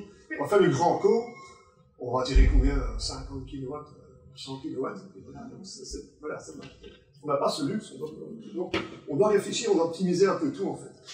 Et donc on a étudié cela en se donnant la demande, donc on dit mais combien est-ce qu'on consomme en Belgique, de quoi dispose-t-on au niveau ressources et quelles technologies on va mettre en œuvre. Et on combine, on demande au modèle de nous faire la meilleure sélection de technologies de ressources pour satisfaire nos besoins. Et on va gratter, on n'a pas le choix, on va gratter un petit peu tout ce qui est possible au niveau optimisation, au niveau ressources pour satisfaire la demande. Voilà, donc c'est les modèles qu'on fait tourner, c'est principalement ces résultats-là que je vais vous montrer, avec évidemment, et c'est là où je suis le plus gêné, voilà le potentiel en Belgique. Et donc, alors ce chiffre, ça ne veut pas dire grand-chose. On a au niveau éolien de quoi installer de l'ordre de 14-15 gigawatts. Donc c'est bien qu'il n'y ait pas les mégas, parce que c'est environ un tiers. En fait. Si on met tout l'éolien en Belgique, onshore et offshore, on a un tiers de mégas. Voilà. Donc ça situe un peu le fait qu'on n'a pas grand-chose. Alors on va peut-être effectivement développer ces parcs en mer du Nord, en collaboration avec le Danemark, etc. Ils peuvent en faire plus, mais pour le moment, aujourd'hui, on est plutôt aux alentours de 15. Et comme on fait tourner un modèle et qu'on n'a pas le choix, il faut trouver une solution. Et si on ne veut pas importer, on dit, bah là, tu peux mettre du photovoltaïque tant que tu veux. C'est-à-dire sur les toits, sur les sols. On ne regarde pas, il faut bien, pour trouver une solution, se donner des possibilités. Sinon, il n'y a pas de solution, il n'y a pas de... Il n'y a pas de système énergétique qui ressort de... Voilà, alors on fait tourner tout cela et voilà ce que ça donne. Et le graphe, voilà, c'est un graphe, il y a plein de choses dessus, donc je ne vais pas tout présenter, ça va passer des heures. Et ce qui est important, c'est que l'abscisse, c'est les millions de tonnes de CO2 que l'on émet. Et donc, de la gauche, c'est les valeurs vivantes aujourd'hui, plus que la droite, qui est la valeur la plus faible. Et en ordonnée, mais peu importe, c'est l'énergie consommée, ce qui compte, c'est les couleurs. Et vous voyez que si on demande au modèle donc on lui dit, voilà, tu crées un système énergétique le moins cher possible. Si je ne mets pas de contraintes sur le CO2, il met du gaz naturel. Alors quand on a fait tourner, le gaz n'était pas cher. Si je l'ai fait tourner il y a 6 mois, ça aurait été autre chose. Mais maintenant, le gaz est beaucoup moins cher. Le gaz, très intéressant, bon marché, à long terme, et très peu de... le ratio CO2-énergie plus faible des énergies fossiles. Donc, le gaz naturel, c'est le maître achat de la transition. Et moi, on voit quand même qu'il y a un peu d'éolien qui apparaît, parce qu'en fait, l'éolien est déjà meilleur marché, très bon marché. Ça vaut la peine d'en installer. Alors, on a du mal à en installer, parce que les gens n'aiment pas trop, mais c'est une énergie qui est très bon marché. Et ensuite, on sert la vis du CO2, on veut de moins en moins. Bah, le modèle, il dit, voilà, je mets ce que je peux, donc il sature en éolien, et puis il met du photovoltaïque, et donc c'est infini. Il n'y a pas d'importation. On est dans un système aberrant d'autarcie énergétique de la Belgique. On met du solaire jusqu'à monter à 3000 km² de panneaux solaires. Mais bon, en RDC, ça n'effrayerait pas de mettre 3000 km² de panneaux solaires. Ça représenterait une fraction minime. En Belgique, c'est 10% du territoire. Donc, si on veut une autarcie énergétique renouvelable, après avoir saturé d'éolien, qui reste raisonnable, on doit mettre 3000 km² de panneaux solaires. Et on y arrive. Pourquoi est-ce qu'on y arrive néanmoins? Parce qu'en fait, on a en parallèle rendu nos technologies plus efficaces, on a converti nos véhicules thermiques en véhicules électriques, et on a converti nos chaudières en pompes à chaleur. On ne peut plus consommer de l'électricité. Donc c'est grâce à ça qu'on s'en sort, sinon il faudrait beaucoup plus encore. Donc, voilà. Et on le voit ici, c'est le même graphe, vous voyez les mêmes tendances, et on voit les petits traits en bleu turquoise qui représentent l'électrification. Et à la fin, quand on arrive très bas, donc sur la droite, on voit que la barrette est très proche du sommet, ça veut dire qu'on a électrifié l'ensemble de nos consommations. Donc en Belgique, en 2050, pas de CO2, eh bien, toutes vos consommations énergétiques, alors, quelques exceptions près, seront de l'électricité. Sous une forme ou sous une autre, ce sera de l'électricité. Et ça, c'est inéluctable, c'est plus efficace. Et on voit cela dans le graphe ici, parce qu'en fait, au début, si on sert la vis, au début, ça diminue. Et le fait que ça diminue, c'est qu'on met des technologies efficaces en place. Et puis, en on se rend compte, oui, mais on doit mettre des quantités de panneaux solaires démesurées, et on va corriger tout de suite après, c'est un peu aberrant, mais c'est bien la caricature du sens. Je mets tellement de panneaux solaires, le soleil c'est bien, mais parfois, il y a beaucoup de soleil, donc il y a l'alternance jour-nuit qui est inéluctable, et l'alternance saisonnière qui est là aussi. Ce qui fait que quand je vais vers un système où j'ai énormément de panneaux solaires, comme voilà, cette solution-là, eh bien, après avoir installé des solutions de production éolienne et solaire, voilà, on monte petit à petit en soleil, et on doit de plus en plus avoir de moyens de stockage. On va stocker de la chaleur, on va stocker de l'électricité dans des batteries, mais pas uniquement, évidemment. On va stocker à court terme, à long terme, on va faire des molécules, on va faire une série de choses avec l'électricité, parce qu'on n'a pas le choix, parce qu'en hiver, je n'ai rien. Enfin, je n'ai pas rien, j'ai un peu d'éolien, mais j'ai très peu de soleil. Et donc, la Belgique est dans une situation où elle doit dialoguer de manière nécessaire avec ses voisins proches, avec des voisins lointains, et quand j'entends que India pourrait servir, entre autres, à faire de l'hydrogène pour être exporté, on est demandeur. On est demandeur, parce qu'on sent ce potentiel. Voilà, donc, nous, on doit viser cet élément. Alors, comme c'est irréaliste, que peut-on faire? Je vais venir à ces solutions. On peut apporter l'hydrogène, mais ce n'est pas la seule solution. Donc, que fait-on? Alors, il y a 3 possibilités. Apporter l'électricité sous forme d'électricité, ça c'est construire des lignes électriques. On en a déjà. On pourrait les exploiter, on pourrait devenir tributaire de la France en termes d'énergie, puisque la France a un surplus d'énergie et veut faire du nucléaire en plus. Donc elle pourrait devenir importateur permanent d'énergie qui viendrait de France, voire d'Angleterre. Voilà, donc ça pourrait être une possibilité. On peut importer de l'électricité qui est faite beaucoup plus loin, prenons l'exemple d'India, sous forme de molécules, c'est des e-fuels. Donc ça c'est l'hydrogène ou ses dérivés.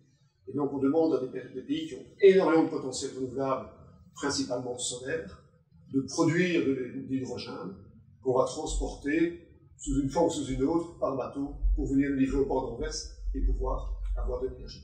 On le fait avec le pétrole, on le fait avec le gaz, on l'a fait à partir du charbon, en tout cas au niveau de l'Europe, bien on peut le faire de l'hydrogène, ou de l'ammoniac, ou du méthanol, on peut faire ça aussi. Donc, la Belgique n'a pas le choix. Importer e-fuel ou électricité, ou installer du nucléaire. Et on comprend que certains acteurs soutiennent la filière nucléaire en disant vous avez décidé d'arrêter, on maintient quelques réacteurs, on a décidé d'arrêter. Mauvaise idée. D'ici 15 ans, on sera totalement tributaire d'importation, alors qu'on se rend compte que les évolutions géopolitiques sont plutôt à se méfier des voisins et aller vers une forme d'autonomie la plus grande possible. Et donc, effectivement, le débat du nucléaire doit avoir lieu. Donc, alors on peut le voir comme étant une opposition entre importation et nucléaire étant importé aussi, globalement, pas de ressources au niveau du combustible nucléaire, mais c'est quand même un peu différent que d'importer l'électricité du feu. Et donc, quelque part, la Belgique, une fois qu'elle aura saturé son potentiel, c'est bien le choix entre mettre du nucléaire ou importer. Et finalement, c'est la combinaison des deux, de toute bonne chose. Donc, si on demande au modèle de faire les choses, et dit, fais-moi quelque chose qui coûte pas cher et qui permet de diminuer les émissions de CO2, eh bien, il met le potentiel éolien, il met du solaire, on importe des combustibles, on impose de l'électricité, on importe l'électricité sous forme de molécules, et on met de l'énergie nucléaire. C'est une sorte de maître achat qui paraît légitime. Plus on diversifie, mieux c'est, ça paraît légitime.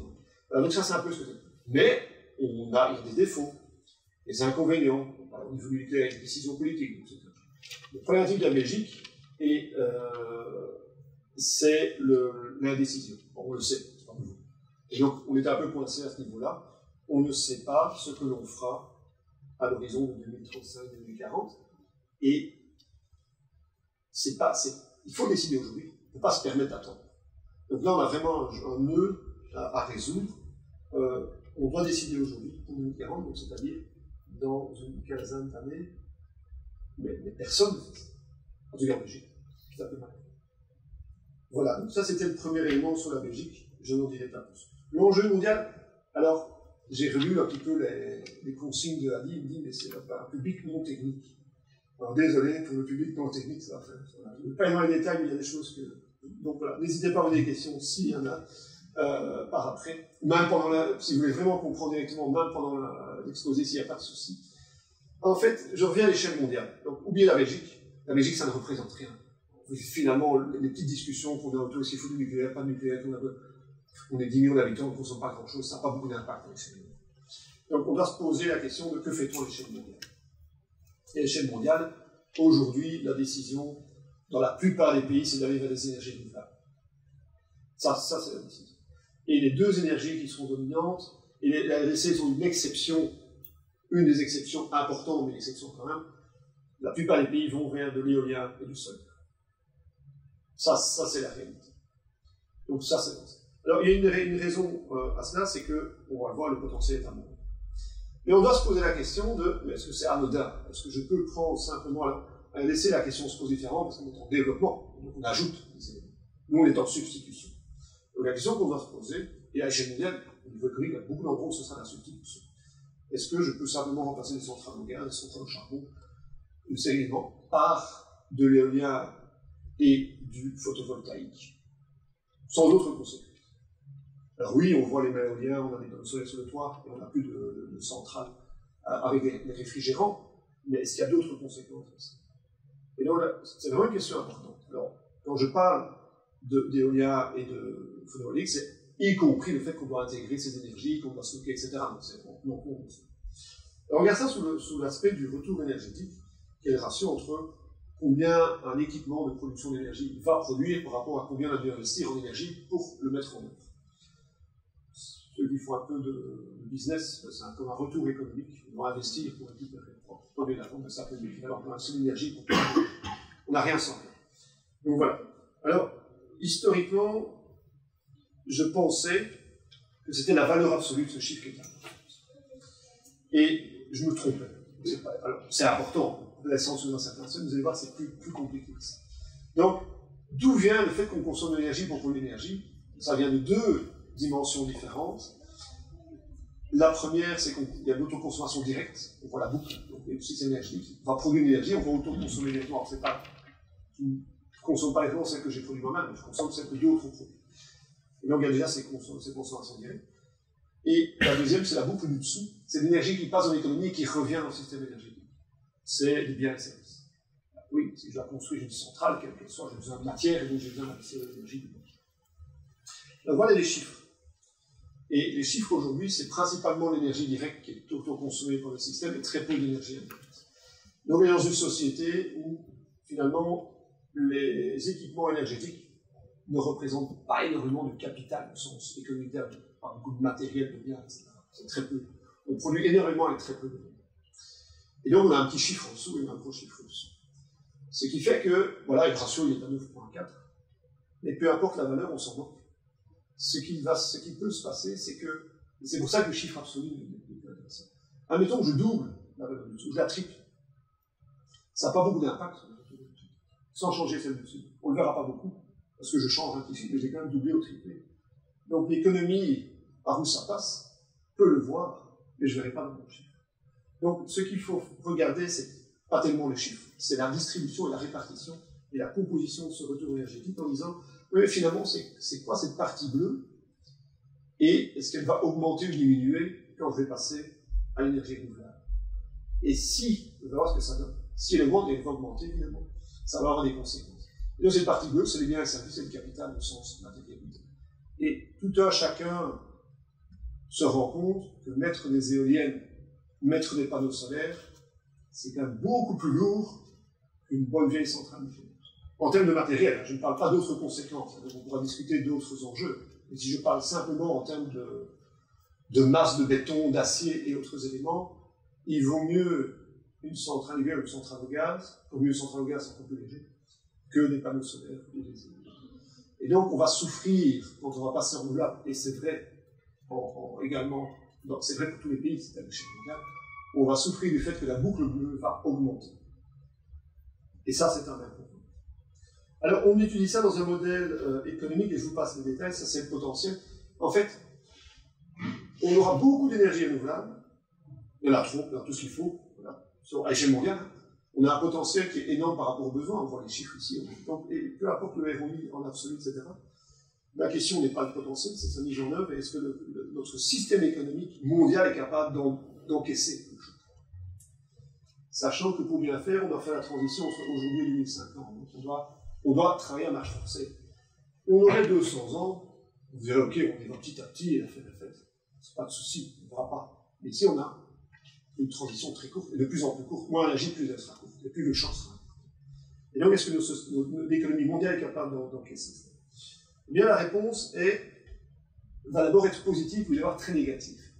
Oui, en fait, ça va même amener de la croissance économique, puisqu'il va falloir produire des éoliennes, des panneaux solaires en quantité énorme, ça va faire de la croissance économique mondiale. Donc, par rapport à une croissance de 3%, qui est la vision standard de la croissance mondiale, alors je regarde, mais je dirais qu'il faut distinguer, c'est la croissance mondiale, puisque la croissance belge, le monde ne doit plus croître, mais d'autres pays doivent croître, 3%, eh bien on voit que quand on fait la transition à marche forcée jusqu'en 2050, eh bien il faut augmenter la croissance économique.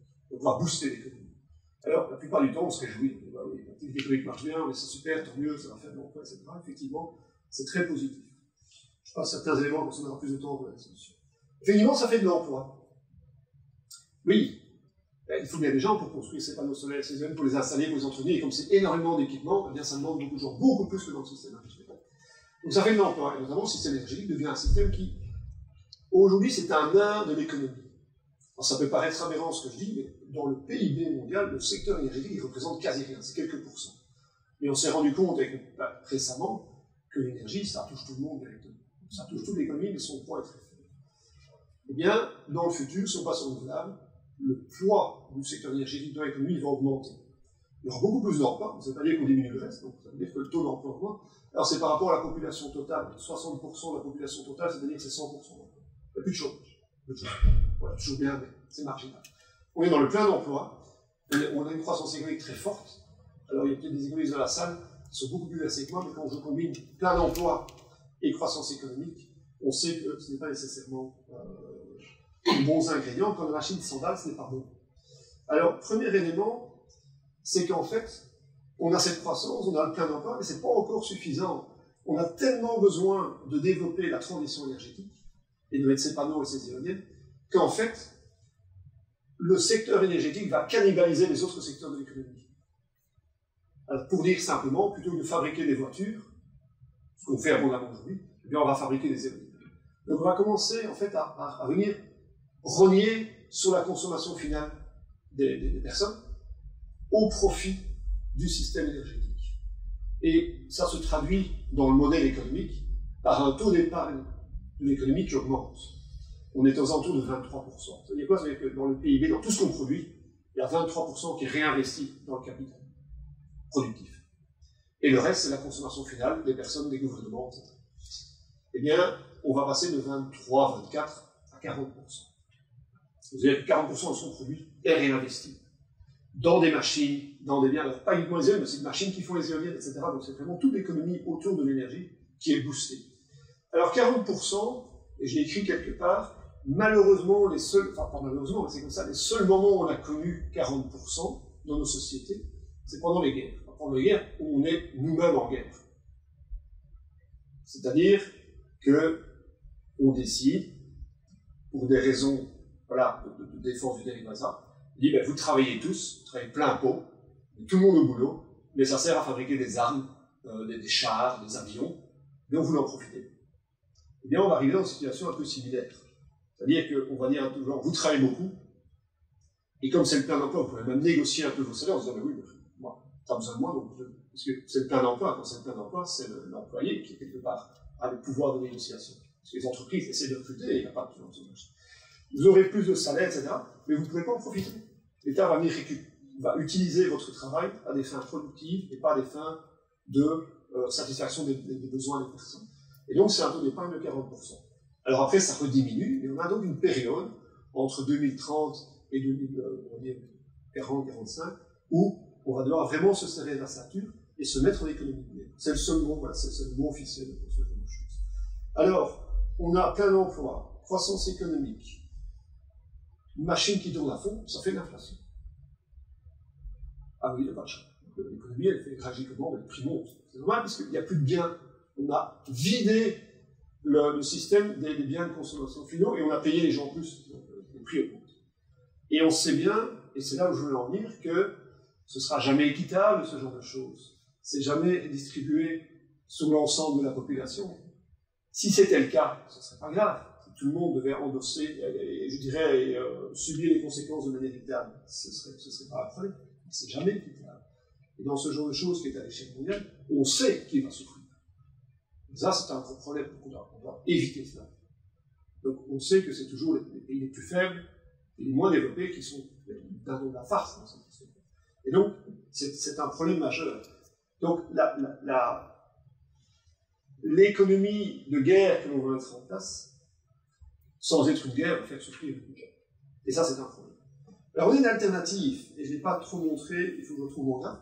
On peut décider, entre nous, à l'échelle mondiale, je sais bien que ce n'est pas évident, mais on pourrait imaginer, admettons qu'on soit tous de bonnes propositions, d'aller moins vite. En disant, on accepte de ne plus avoir une croissance de base de 3%, on la diminue, et on fait une transition, on met la transition d'avant, mais dans une économie qui, quelque part, n'essaie pas de maintenir sa base à 3%. Donc on va plus lentement, donc on prend moins vite. Donc c'est une transition à marche forcée, mais avec moins de croissance économique. Ça marche. Vous voyez ici, donc ça c'est bon, alors je n'ai pas mis tous les graphes, on a beaucoup moins d'inflation, ils diront moins longtemps, je ne vais pas expliquer le détail des graphes, on a moins d'inflation, on voit la courbe en vert, ça monte, mais ça monte moins fort. Ça reste difficile, mais ça devient gérable, beaucoup plus gérable. Donc en fait, l'énergie renouvelable est un enjeu, elle est nécessaire pour le climat, elle est un enjeu. Si on gère mal cet enjeu, ça peut faire des choses abominables. Si on le gère bien et qu'on réfléchit un petit peu à mettre de manière holistique, on peut s'en sortir. Ce sera difficile, ça reste difficile, mais on peut s'en sortir de manière plus élégante que si on réfléchit. Et donc, je vous invite, et c'est ma conclusion, dans nos pays, quand je dis dans nos pays, je me regarde moi, je ne le fais pas, je suis le premier coupable. Je dis dans les pays développés, parce que je vais parler pour la partie européenne des choses. Dans nos pays, on doit se poser ce qu'on appelle la modération.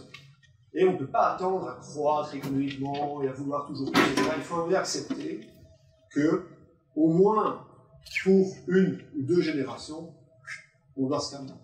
on est assis sur un tas d'or, on a déjà tout développé, on n'a pas besoin de faire chose. On veut toujours plus, on est déjà énormément. Donc il faut oser la modération, parce que c'est pas facile, je n'y arrive pas non plus.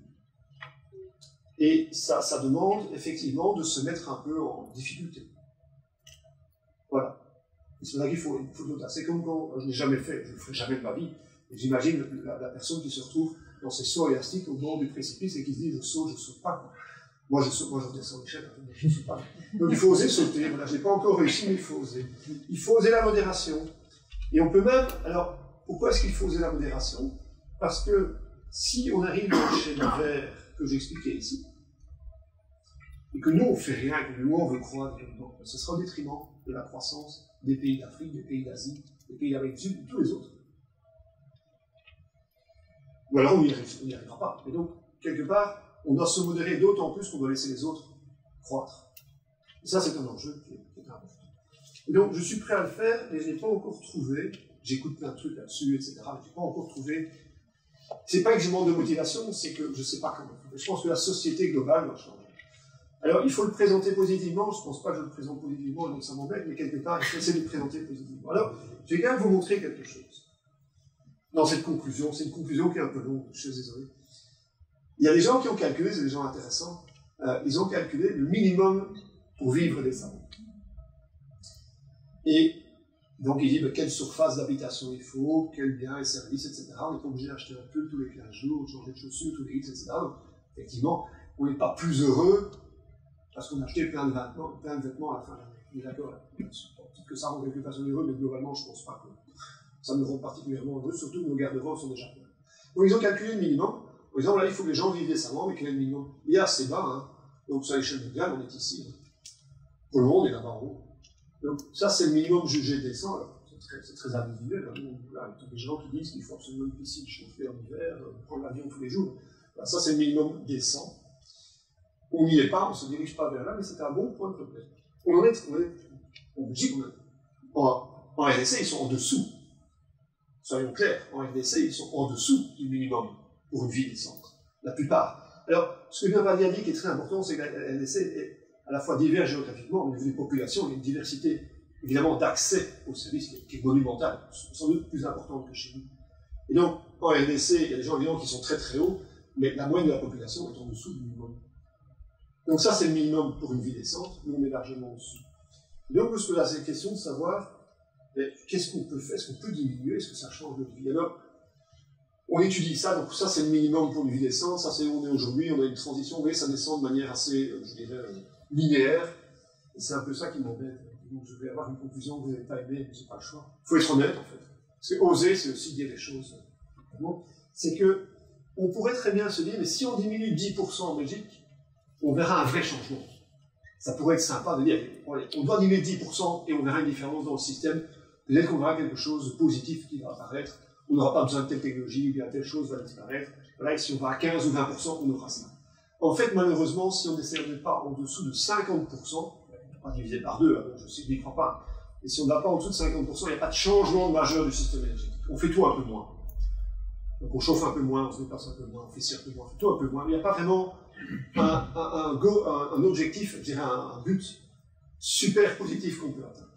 Si ce n'est le plaisir de laisser d'autres pays croître et consommer l'énergie. Mais au-delà de ça, en Belgique, donc, on cherche en fait ces points de basculement et on les trouve très très loin. Vous n'avez rien compris en ceci, c'est pas grave. Ils sont très loin vers le bas. Et donc, je suis en train de... Je voulais être honnête avec vous. Je veux une sorte de conclusion positive en disant, les gars, c'est bien, il suffit d'oser, etc. Mais c'est pas facile d'oser parce que c'est juste, voilà, c'est juste, oui. Donc, il n'y a pas vraiment de retour direct positif. Si ce n'est, comme j'ai dit, le plaisir de pouvoir partager notre énergie avec d'autres personnes. Voilà, alors, c'est peut-être pas une bonne conclusion, mais j'espère que ça lance ce débat. Donc c'est déjà, finalement, c'est peut-être une bonne conclusion de ce point de vue-là. Ça peut être ça va solliciter vos réactions. Voilà, je m'arrête là, merci.